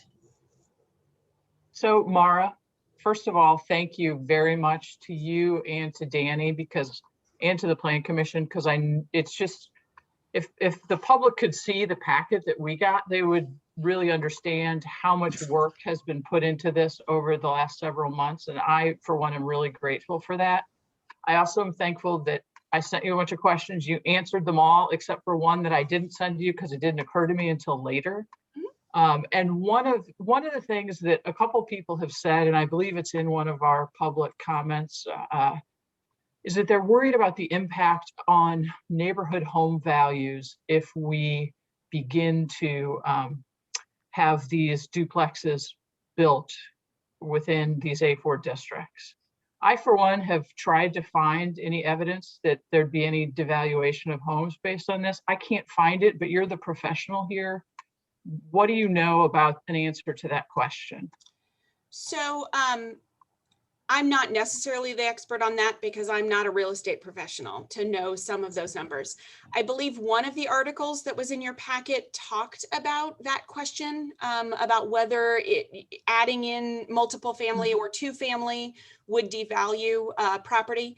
But I know that when they are attached in a two family structure, St. Louis County still, takes the overall square footage and the units and still creates an assessment value that I believe, based on the square footage, is quite similar to having a single family home. Okay. But I'm not an expert on that. Thank you. Mara, can I ask you about ownership? Typically, when you have a duplex, is it 2 separate folks who own it or one ownership? It depends on how it's established. So sometimes they can do essentially a condo plat. So if they plat out the actual footprint of the house part that they own, you can do a condo plat and split up land so that one person owns one half and the other owns the other. You can also do it where someone owns the entire property and rents out one unit and lives in the other. You can also have someone that owns it and rents out both units. So there's a lot of different configurations to the ownership. Okay, thank you. Laura, in your experience so far in Webster, have people come to you and asked whether they could build 2 family dwellings like this?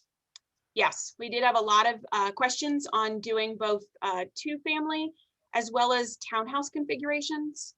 And a lot of it requires, they would ask me and say, well, I see it in the code. And then I'd have to say, well, but you don't qualify because your block doesn't meet the basic regulations. Yeah.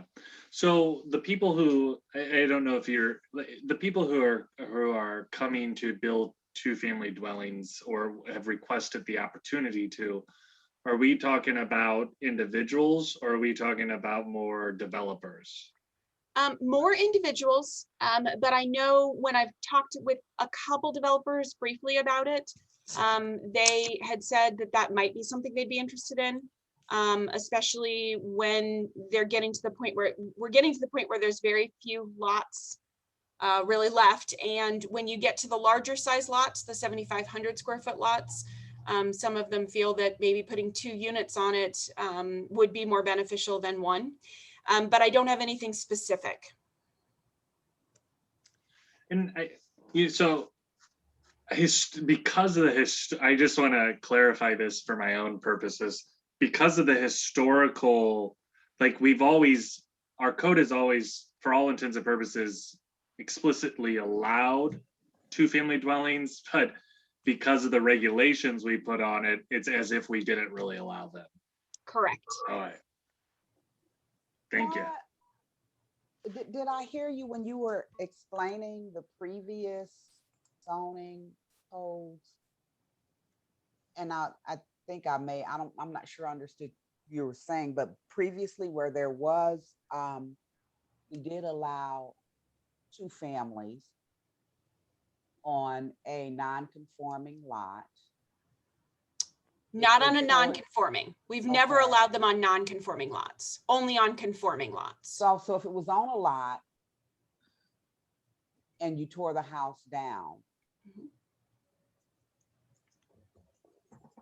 Oh, okay. Well, I just completely. That's okay. So I think I know where you're going. So if you have say an 8,000 square foot lot, and it is 100 feet wide, and you're looking at that and someone says, well, you know, all the lots over here are 50 foot wide, or there's a configuration, but you can't legally split it into 2 lots because in A4 you need 60 feet.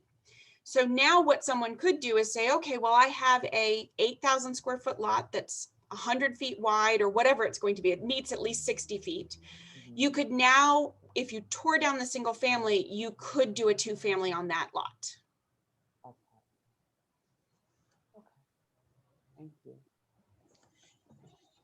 Mara, you know, people talk about these as duplexes, but we could also use townhouse. Would this accommodate 2 patio homes? Definitely. I mean, which is patio home seems to be the thing that I hear people keep asking for. And so you could, if you had a lot really that was wide enough, you could do 2 patio homes. That is correct. I think a few people have stated that if we only had the 60 feet wide, it would be very difficult to do 2 patio homes. They would be very narrow. So you probably would need something that is a little bit more than the minimum lot size in terms of, or lot width. And we do have quite a few properties out there that are a little bit wider, that maybe still, you know, are 9,000 square feet, but not large enough to split into 2 lots, but you could do 2 townhouses on it. Yes. So patio homes would fall under these categories too. What's a patio home for those of us who don't really know? So typically it's 2 side-by-side houses that both have a first floor and a second floor, that both have their own sort of patios off the back, which is why they usually call it a patio home. So it's more like a townhouse, but instead of being units stacked on top of each other, it's more like side-by-side. Okay.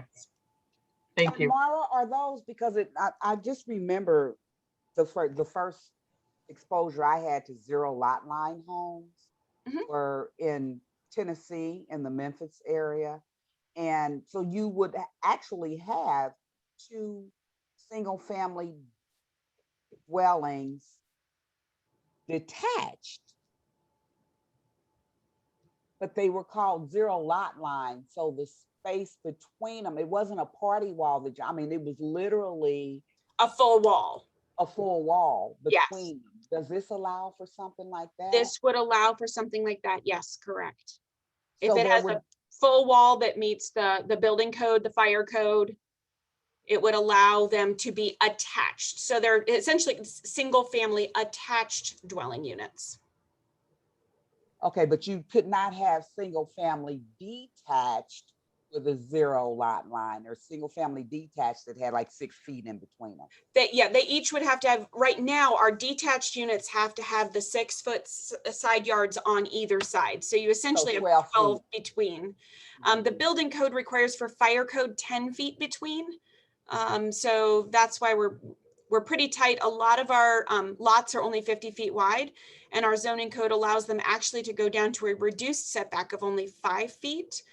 So once you get reduced setback to 5 feet on both sides, you're at the minimum for the fire code with the 10 foot. If someone had 2 substantial lots, could they put in more than 2 side-by-sides, let's say 4 townhouses next to each other? So it's interesting that you talk about that. The Plan Commission debated that and decided to just stick right now with the 2 versus the 4. The 4 got a little more complicated. And then there was a question of how many you could do in a row and some other things. And it was more encouraging that you'd have to tear down a number of homes in order to make something like that happen. So we would probably want to look at it some more, but the Plan Commission debated it a little bit and decided that it was better to stick with just the 2 for now. And again, we still have the ability to continue to expand these types of amendments. But this was sort of the quickest, easiest way to get to our first step and see how it might take off, if it does. For those who have questions about what's a townhouse, what's a patio home, if you cross Laclede Station Road and go into Shrewsbury, there's an area in there in which they have a lot of townhouses that you can see how a townhouse works. And there are also areas where you have patio homes, so you can see how those work also. It's a really good visual for the difference in those types of housing.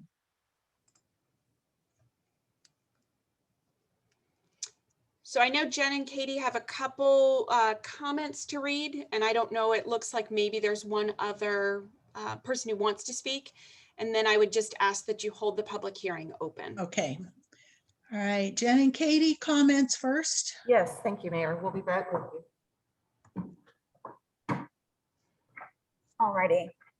So the first public comment is from Mike Driscoll and was received today at 1:52 p.m. I've heard that City Council is considering multifamily housing in the A4 district. I do not believe this is a good idea in keeping with the tradition of Webster Groves.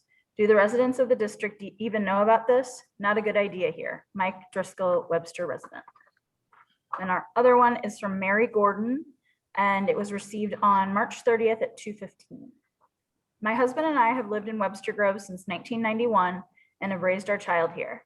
I am dismayed by the proposal to change the A4 zoning category to include duplexes for reasons both of process and substance. Number one, a change in the zoning that downgrades the value of 21% of homes in Webster Groves deserves more public discussion than this has received. I have heard almost nothing about this proposed change. The Planning Commission and the City Council both should have initiated public discussion on this matter rather than trying to make such a momentous change so quietly. Additionally, I have observed that many Webster residents are less engaged with the community than usual during this COVID period. All the more reason to make this a big public discussion that listens to and balances all perspectives and interests of the Webster Groves community. 2, Webster Groves already has a wide range of housing options from expensive to affordable homes.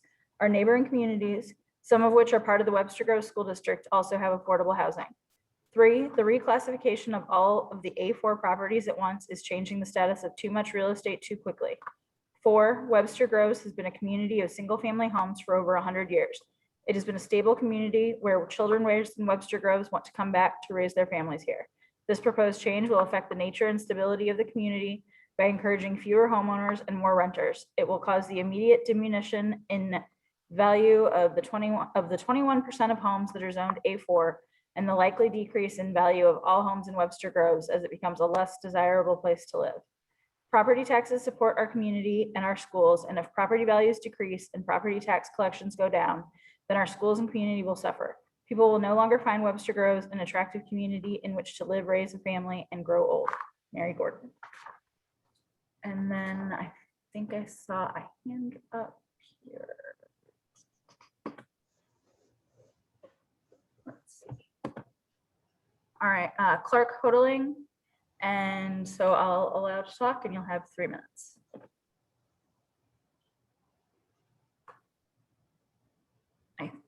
Great. Have I been unmuted? Yes. Great, thank you. And thank you, Maura and Danny. A lot of hard work has gone into this. I don't think it's been done in a silo. I've been following along as it's been going on, and I appreciate the public hearing. I truly hope this is a starting point and not an end point.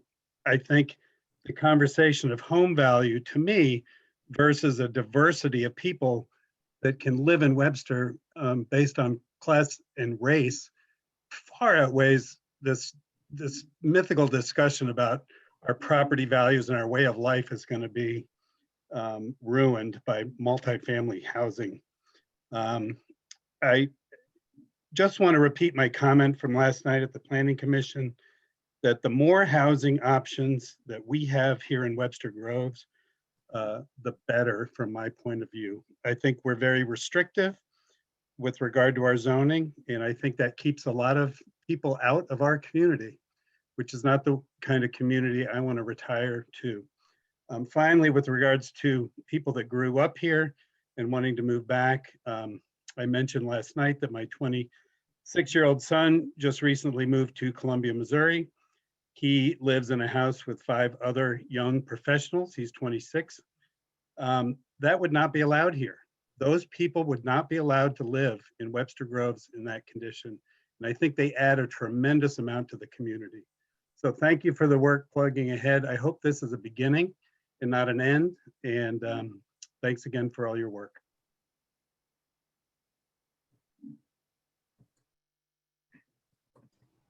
I believe that's all. I don't see any other hands up. So I will.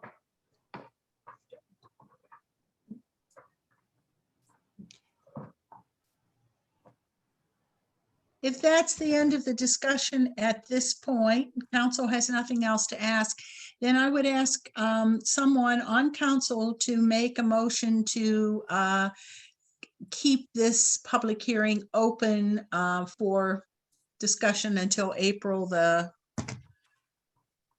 20th. I can't add anymore. Mayor, I move that we hold the public hearing open for bill number 9145 until April 20th. Second. Councilmember Arnold, Yes. Councilmember Bliss, Yes. Councilmember Franklin, Yes. Councilmember Smith, Yes. Councilmember Alexander, Yes. Councilmember Richardson, Yes. Mayor Welsh. Yes. All right, I think Laura's amendment takes care of postponing the public hearing as well as the bill. Both of those things were included in that motion. So with that, we can postpone this until the following meeting. And I think, Neil, we're okay with the way in which that was called, correct? Yes, ma'am. Mayor, can I just say something really quick? I think so. As as someone who not only grew up here in Webster Groves, but also lived in an apartment in Webster Groves and got elected from an apartment in Webster Groves, I'm a little concerned based off of those 2 comments that we received of what the perception of multifamily housing is in Webster, or what it currently is. And I think that there's an antiquated belief that somehow we're going to go back to this idea of of whatever someone's perception was in the 1960s and 70s of multifamily housing, which I mean, if you look around almost anywhere that there's new development in the St. Louis region or nationally, it doesn't look like it used to. And I think it's really important that we try to waylay that perception and educate the community as to what multifamily housing looks like in the 21st century. The other thing I just wanted to clarify is we aren't talking about multifamily, we're talking about 2-family dwelling.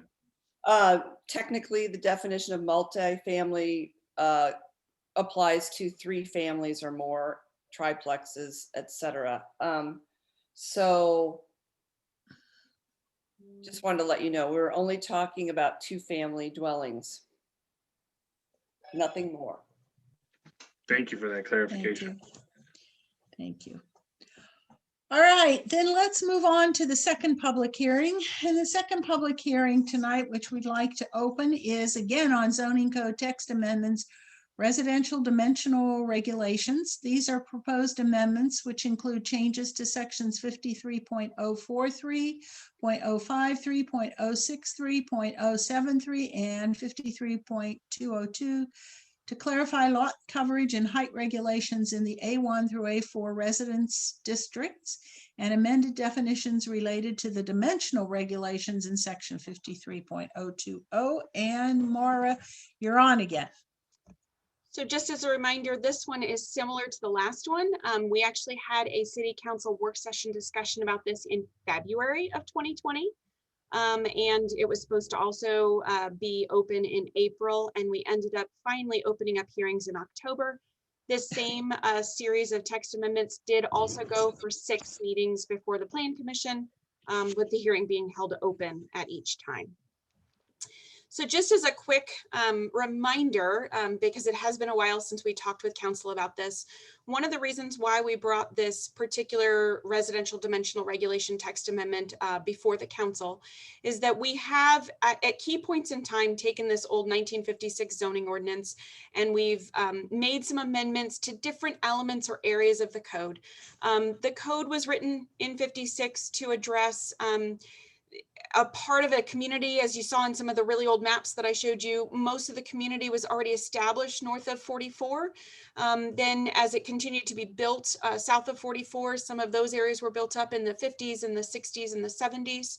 And then it's continued to develop on both sides of 44. But there's some great things about how our code was written, because it really talks about the diverse housing character within even just a block, not just different areas of the city, but within blocks. But we did have some things that we wanted to address as certain types of development were coming in. Front entry garages were a big thing that was addressed in 2006 amendments to the code. Houses that were getting so large, they were sort of looming over neighboring houses, and detached garages that were becoming 2-story structures and sort of looming over neighboring homes. In 2017, those amendments in 2006 were made before I came to the city. In 2017, we decided to take another stab at it, and the city council made some amendments to the floor area ratio, which was already in the code, to the height and half-story definition, as well as to the zoning code definitions. Since that code amendment, we did a lot of research, and I will say Danny did a lot of research with all of our numbers, created some great graphs. So I apologize if I'm going to go through too many numbers, but I do want to kind of make it very clear. We were trying to really pull apart what happened between 2017 and now, how those code amendments affected the new homes and the additions that were being built, and why we were still having concerns from neighbors when new construction was being started. So the first most important thing we did is we started looking at addressing floor area ratio. So as a reminder, floor area ratio is the ratio of the total square footage of the house, first floor, second floor, and any half story, in relationship to the overall size of the lot. When you have an attached garage, half of that square footage is counted in that number. When it's detached, it's not counted. So I'm going to show you briefly, this is what we essentially came up with in talking and debating with the Plan Commission, what we wanted to do to address the concern of houses that were getting so large on smaller substandard lots. So a small house would be demolished, and then the neighbors would start asking us why we allowed something as large as was being constructed that was taking up so much area, that was potentially causing issues with stormwater. There was so much additional impervious surface on the smaller lots. And so in looking at all of that, we looked at the idea of working with a floor area ratio for all lots 10,000 square feet and less, and no longer having a guaranteed number that no matter how small your lot was, you could still be guaranteed a certain size house on it. And in addressing that, I'll show you why we sort of came up with these particular floor area ratio numbers. So just as a reminder, it had been prior to 2017 that if you had a standard 10,000 square foot lot, you could have a 35% floor area ratio. So that essentially meant that the house could cover almost the entire buildable area in a 1-story structure, or could do a smaller footprint in a 2-story structure. So that's kind of the area that you would be working with. And many people are we're getting more and more 1-story structures for people who want to stay in Webster Groves and make this their final, retirement home, and they want it to be accessible. So we are getting more single family structures that are 1-story. This is an updated chart that we showed to the council and we showed to the city, to the Plan Commission, that gave us some key numbers that I think are very important. In 2005, we had one of our highest numbers of new homes approved, 25. And then those numbers dwindled to the point where in 2010, we only had 3. In these next couple of years, 6 or 7 new houses. And then that number started ramping up to the point that we had our largest numbers in 2017, 2018, 2019. One of the reasons why we took on the 2017 code amendment was due to some of these numbers starting to ramp up. We were, tripling in some cases the number of new homes. I've added up here in 2020, even with COVID, we had 19 new homes approved. And in 2021, for the first quarter, January, February, March, we've already issued permits for 6 new homes. We have 7 more before ARB or under review. So that kind of keeps us on track for, again, hitting a pretty substantial number of new homes. This is a map that we gave out to the City Council a number of months ago, and then we also gave it to the Plan Commission. This shows, we've had a lot of questions about whether new home demolition of existing homes and new homes is being clustered in any particular area of the community. And I think this map very clearly shows it's scattered. It is all over the city. The areas in blue, the lots in blue are completed homes. The purple lots are in review and the yellow is under construction. This one is not it's still 4 or 5 months old. So there's still a number of new houses that could be added to this map. So as a quick reminder, we have almost 8,100 single family residential lots in the city. Just under 1,800 of those lots are 7,500 square feet or less, which means that they are either just meeting the minimum or are substandard. So that puts almost a quarter of our lots at being almost substandard to a certain extent.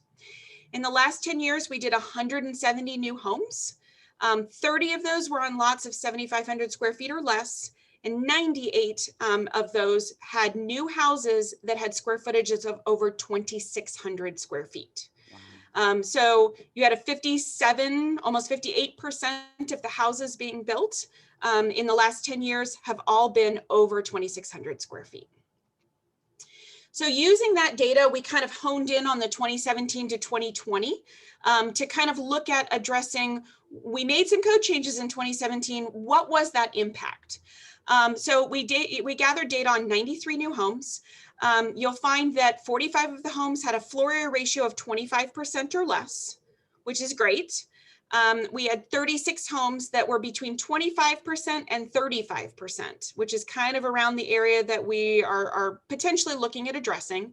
We had 12 homes that had greater than 35%. And there's a range in here because some of those homes were able to get a larger amount going through a special procedure with Architectural Review Board.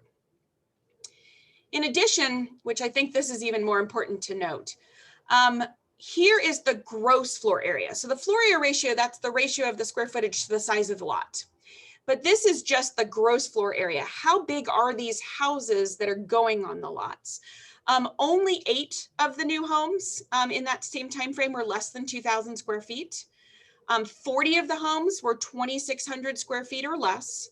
30 were between 2,601 and 3,200.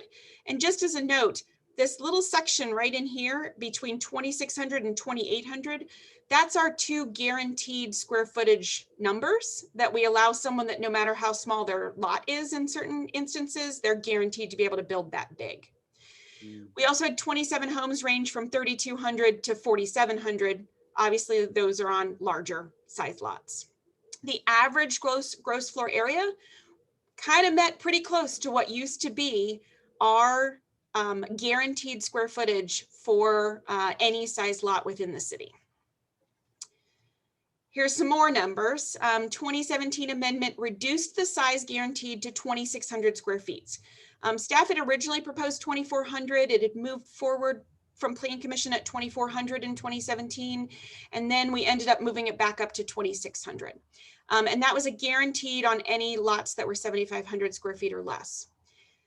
13 of the 17 homes that were built to 96% or more of the maximum allowable. So right here, you have new home size lots that were less than or equal to 7,500 square feet.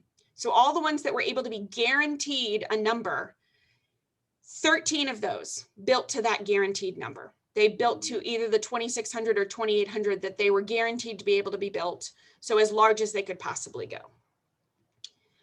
In addition, we had the guaranteed 2,800 square foot. If you were greater than 7,500 or less than 10,000, same thing.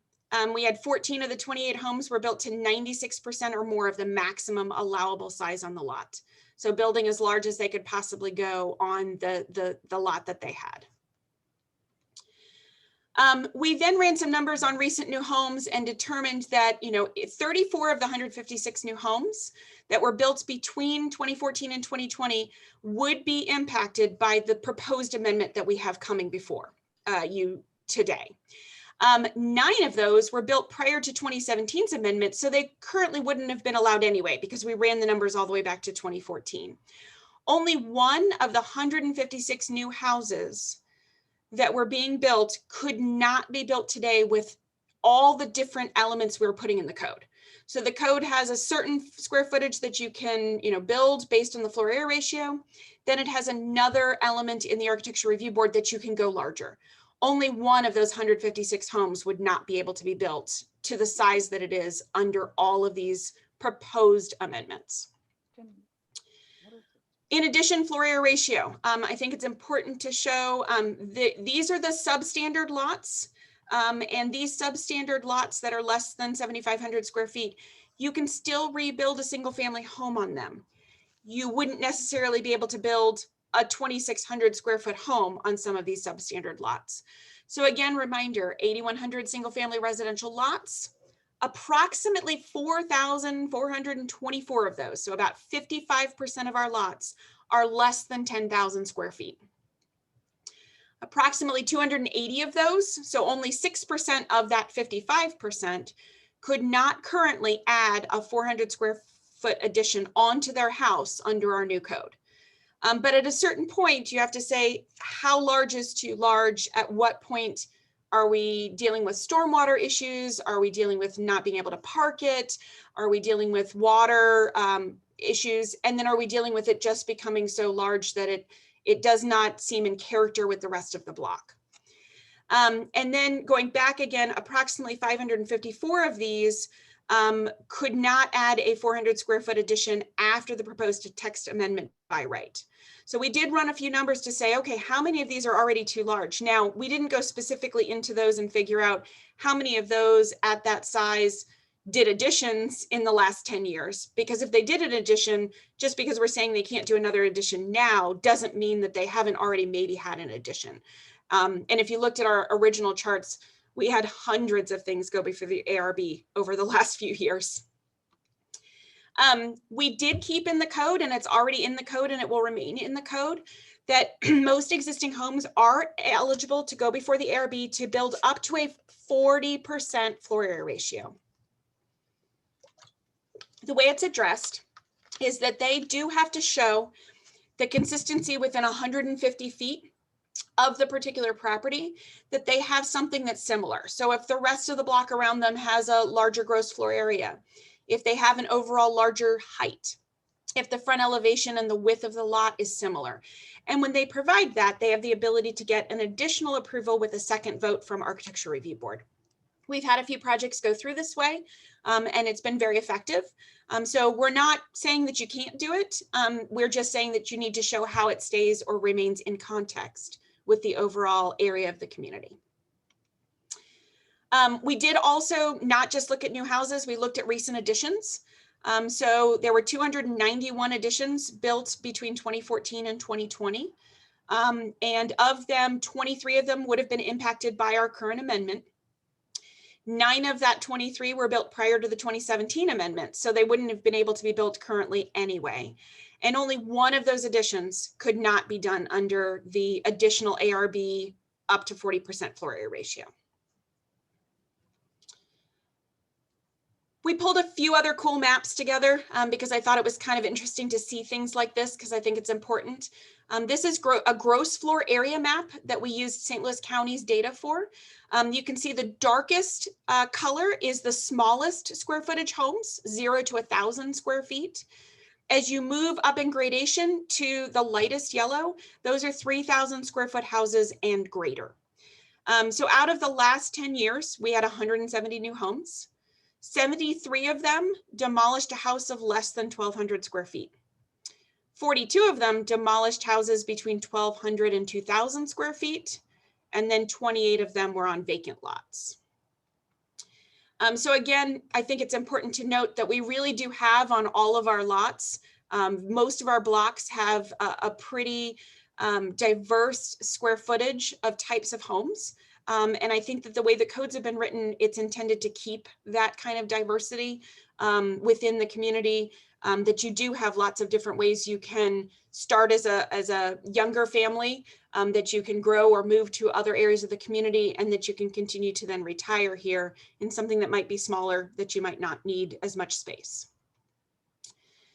Danny also ran some great numbers. This is in blue are the square footage of the homes that were demolished, and in orange is the square footage of the house that was built in its place. So if you look here, the average size of former homes on lots of less than 10,000 square feet was about 1,102 square feet. On average, the new houses were 1,453 square feet larger than the former home on the same lot. That's remarkable. It is. It's a pretty crazy number. So I'm going to go back to the code amendment that we're proposing. So the code amendment that we proposed was that for any lots less than 10,000 square feet, they get a floor area ratio of 0.32, which then again gradiates down as you continue into smaller lot sizes. Someone still has the ability, if they're a smaller lot size within a block that has larger homes or larger lots, to be able to petition before the ARB, the ability to go up to a 0.4 floor area ratio. We did leave the larger size lots in the code just as they were with some guaranteed numbers, but those guaranteed numbers in most cases are very rarely hit on those larger size lots. I've got two more code amendments. Before we get out of the floor area ratio, does anyone have any specific questions about that one? Because I know it was a lot of information. Yeah, Maura, would you go back? I'm guessing it's like 5 slides when you were talking about the impact on one more, I think. Impact on new homes or impact on additions? New homes. So if I understood correctly what you said, and I don't think it's really on this slide, it sounded like you said that really only one of the new homes would not have been able to be built under the new set of regulations. Only one of the new homes would not be able to go to ARB to ask for an additional square footage. So if you go back, 34 of the new homes could not be built under our current proposed amendment, 34 of the 156. Okay, thank you. I misunderstood. So that helps. So Maura, I had a question. So say I already own a house under 10,000 and the lot size under 10,000 square feet, and I want to add an addition, but the addition is not permitted under this new code. What if I decide, screw it, I'm just going to tear down a house and build a new house? Would I be able to, with that new house, meet or set, like, in other words, is there a workaround to the addition if I really wanted to build it to get a greater square footage? No, it's the same square footage, whether you're adding onto an existing home or tearing down and building new. Okay. Now, if someone has an existing home that has an attached garage and they want to build a new home and detach the garage now, they could build a larger size home, because right now under the codes, and we continue to have this, if you have an attached garage, 50% of that square footage counts in the floor area ratio. When you detach a garage away from the structure, it does not count in the floor area ratio of the house. I got you. Thank you. And that's worthy of another discussion, that you know, just because I build a great big monster garage in my backyard, it eliminates some regulation. So you can't build a monster garage. So just a reminder, the square footage size of the garage is a ratio in relation to how big the house is. So there is a cap based on the size of the house to how big your garage can be. Okay. So there is already those caps in place, and it keeps you from building a garage as big as your house. But in terms of workarounds, we are to some degree going to have to rely on the ARB's judgment here, because that's really the built-in workaround, isn't it? Correct. And I will tell you, it's a pretty extensive process for them to provide. So for example, we have someone who is planning to ask for that at one of the future ARBs. And I gave them a list of all the houses that they have to create numbers for. So it's a lot of research. They have to figure out, based on all the addresses that we give them within 150 feet per our GIS mapping system, they have to show on all those lots how this is consistent with what they're going to ask for. Okay, thank you. Mm-hmm. So if you're ready, I'll go on to preservation of grade. So the next code amendment that we wanted to look at was preservation of grade. So the way our code works, there is a calculation when you build a new house, and this does not apply to additions, just to new houses. When you build a new house, you take the finished floor elevation of the house on either side, you average the two with one another, and you can build up to 1 foot above that average. So 1 foot above that average means it can go maybe a little bit higher in terms of the footprint of where that first floor hits, but it can't loom, 6 or 7 feet out of the ground because you want to be able to get a walkout out of the back, for example. But the way that our code ended up being written, it didn't completely take into account, it assumed you had kind of a flat yard. So it doesn't take into account when you have a slope to your yard.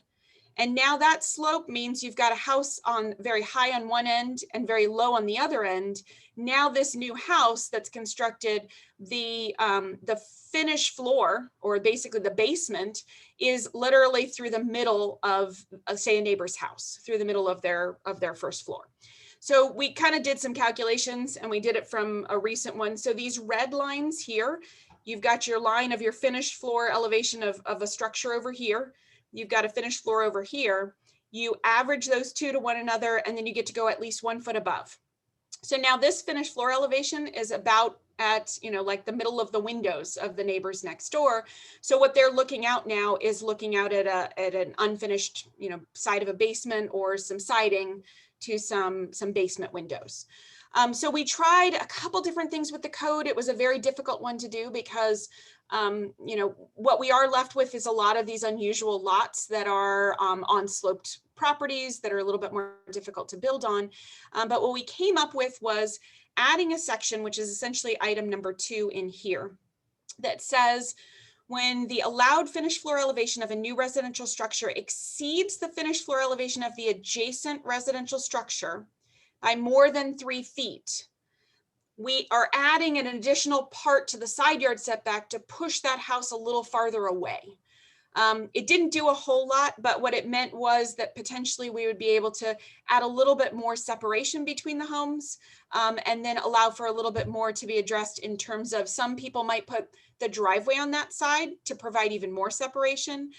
So we looked at that. And so, for example, right now, if this is the property line that you see here and here, the possibility would be that someone would have to move the house a little bit farther away and give a little bit more separation based on every foot above 3 feet if you were that much greater.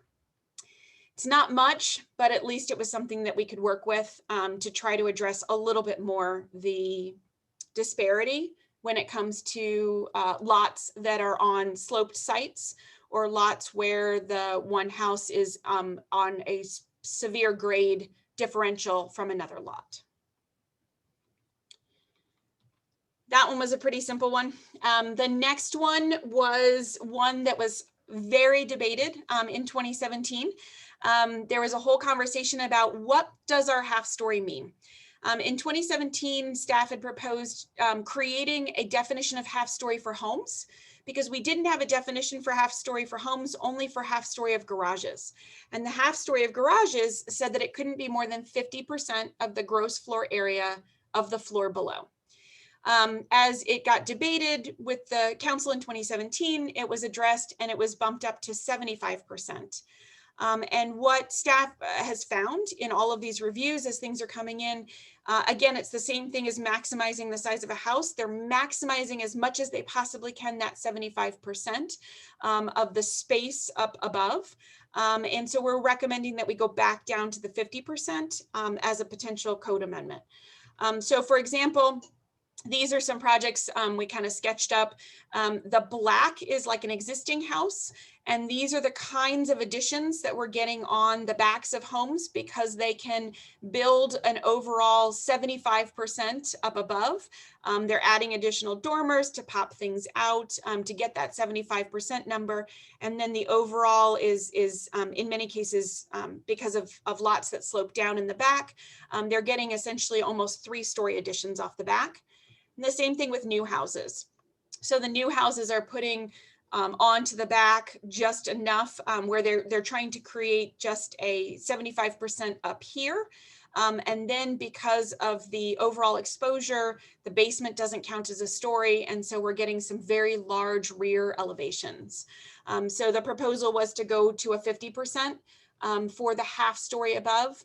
And if there's already a calculation in there that if a certain amount of the basement is buried, it doesn't count as a story anyway. So you can still build a 2.5-story house and potentially still have, a certain amount of exposure on your lower level.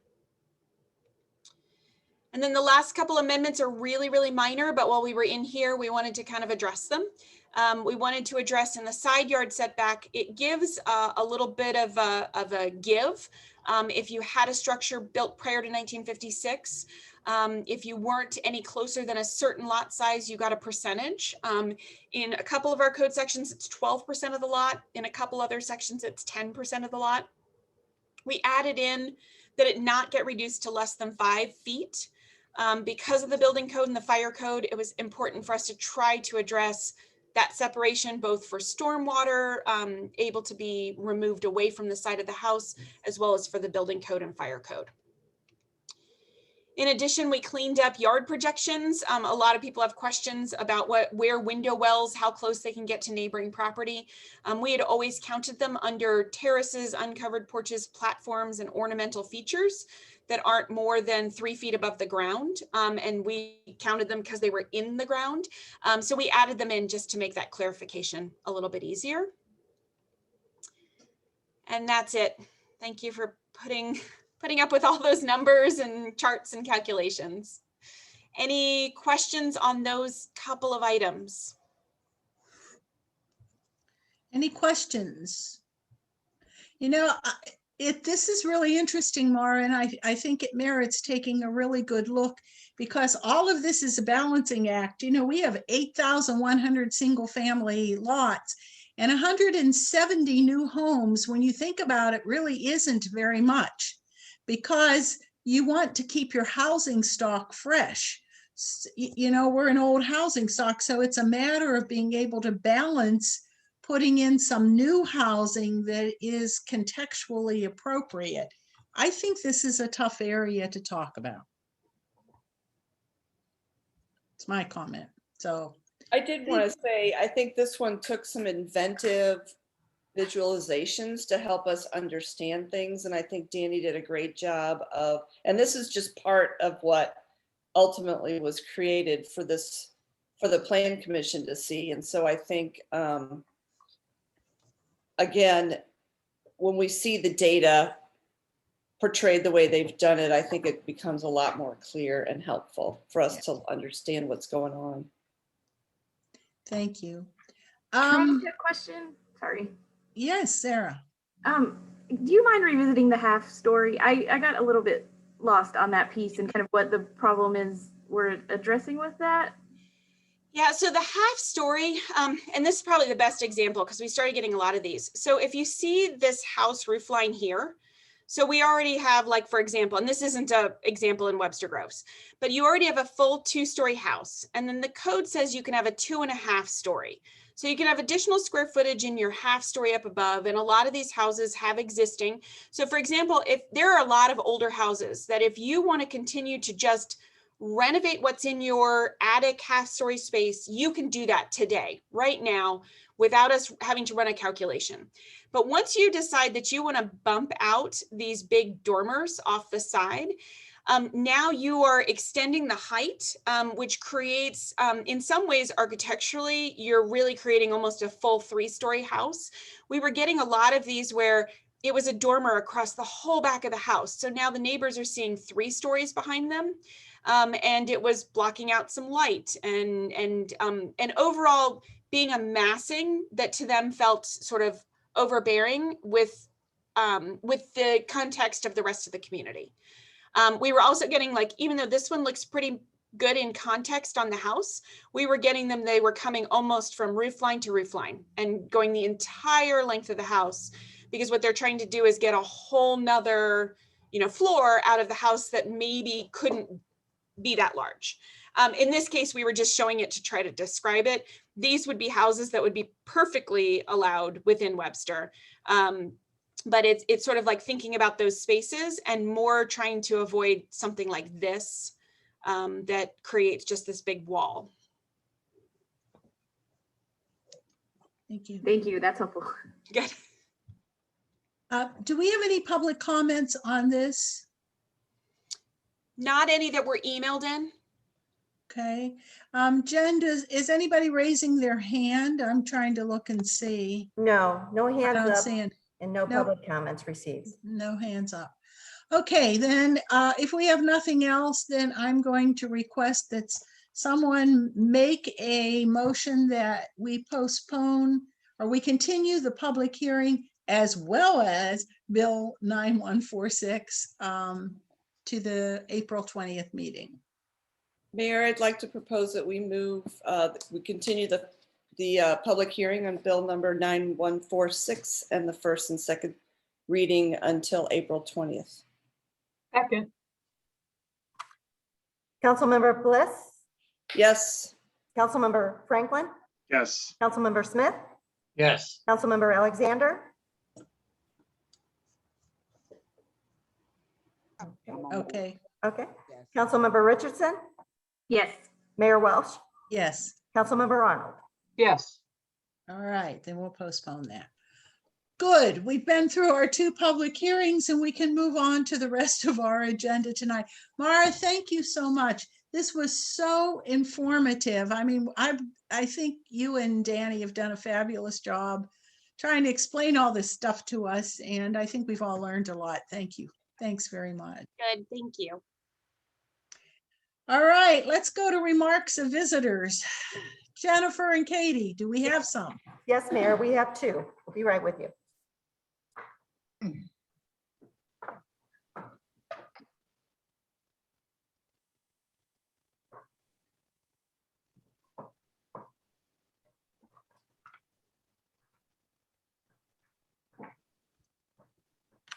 All right.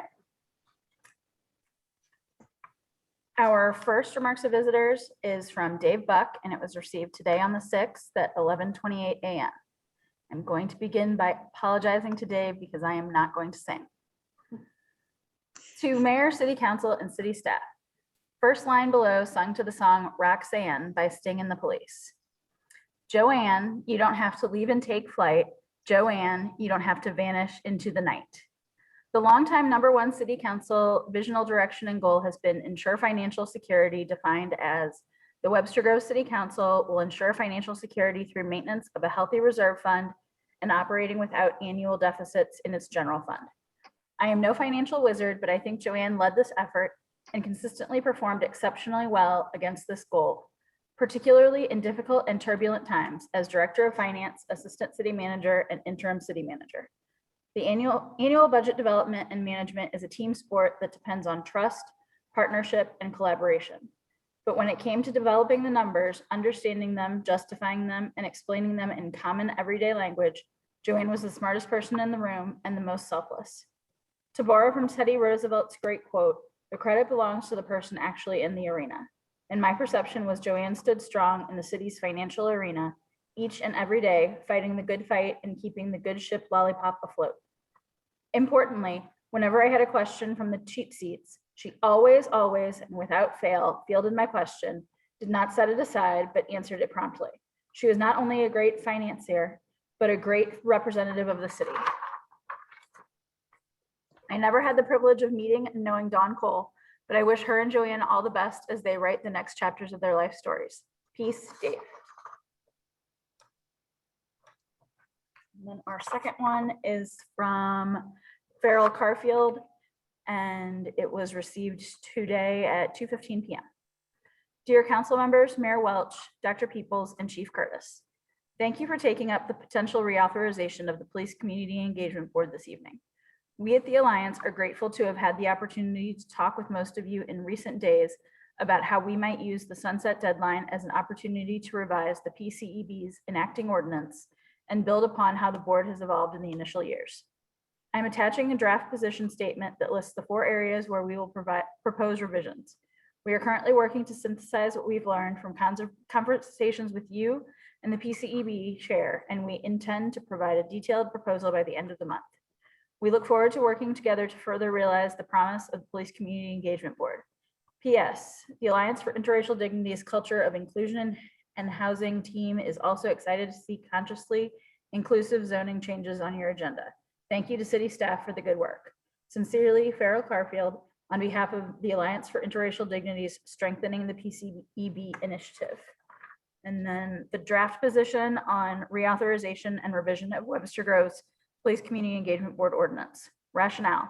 The Webster Groves Police Community Engagement Board was created in September 2018 to strengthen and build upon the positive relationships between the city's police department and the Webster Groves community through collaboration, partnerships, and outreach, and carrying out the duties assigned to the board by this article. According to the ordinance, the PCEB will sunset on October 1st, 2021 unless reauthorized. Given the steps the board has already taken and their commitment to advancing equitable policing in Webster Groves, the Alliance for Interracial Dignity wants to support them by advocating for reauthorization with a revised ordinance that will further focus and empower them. Our proposed revisions will help the PCEB build and strengthen bridges between the police force and all citizens of Webster Groves, leading to improved racial equity and a safer community for everyone. Proposed changes to the ordinance. 1, include a clear charge to promote community engagement by strengthening mechanisms for community input and community listening. 2, include updated guidance relating to the board membership, structure, and selection process. 3, acknowledge the national and local context of systemic racism in policing and name racial equity as a focus for the PCEB. 4, empower the PCEB to review police-related incidents, data, policy, and other reports while retaining clarity that the board has no oversight over personnel. That's it for the written comments. I'm going to see if there's any hands up. There are no hands up. Good. All right, that's it. Thank you. Thank you, Jen. All right, then let's move on to unfinished business. Bill number 9144. Pam, would you be willing to call for that reading and passage? Certainly. Mayor, I'd like to call for the third reading of Bill number 9144 and its subsequent adoption. Second. Bill 9144, third reading. An ordinance of the City of Webster Groves, Missouri, amending Chapter 4, Boards and Commissions, Article 7, Arts Commission, Section 4.363, Composition of the Arts Commission and matters related thereto. Any comments, questions, or issues? Let's call for the vote. Yes, Mayor.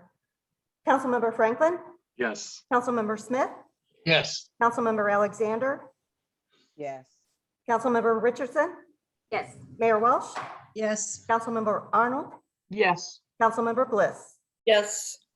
Great, thank you. It has passed. And I can tell you this morning with the addition of two additional members was a really good meeting. This is going to work nicely. All right, bill number 9147, Councilwoman Richardson. Yes, Mayor, I'd like to call for the third and final reading of Bill number 91. Nope, we're 9147, first and second reading. Oh, I'm sorry. I'd like to call for the first and second reading of the bill number 9147. Second. Long night. Bill 9147, first reading. An ordinance authorizing an agreement between St. Louis County and the city of Webster Groves for construction and ongoing maintenance of streetscape improvements in the Old Orchard Business District and other actions related thereto. Are there any comments or questions? Mara, if you're on there, is this an extension or is this the current amount? Is this just approval of what's already been approved?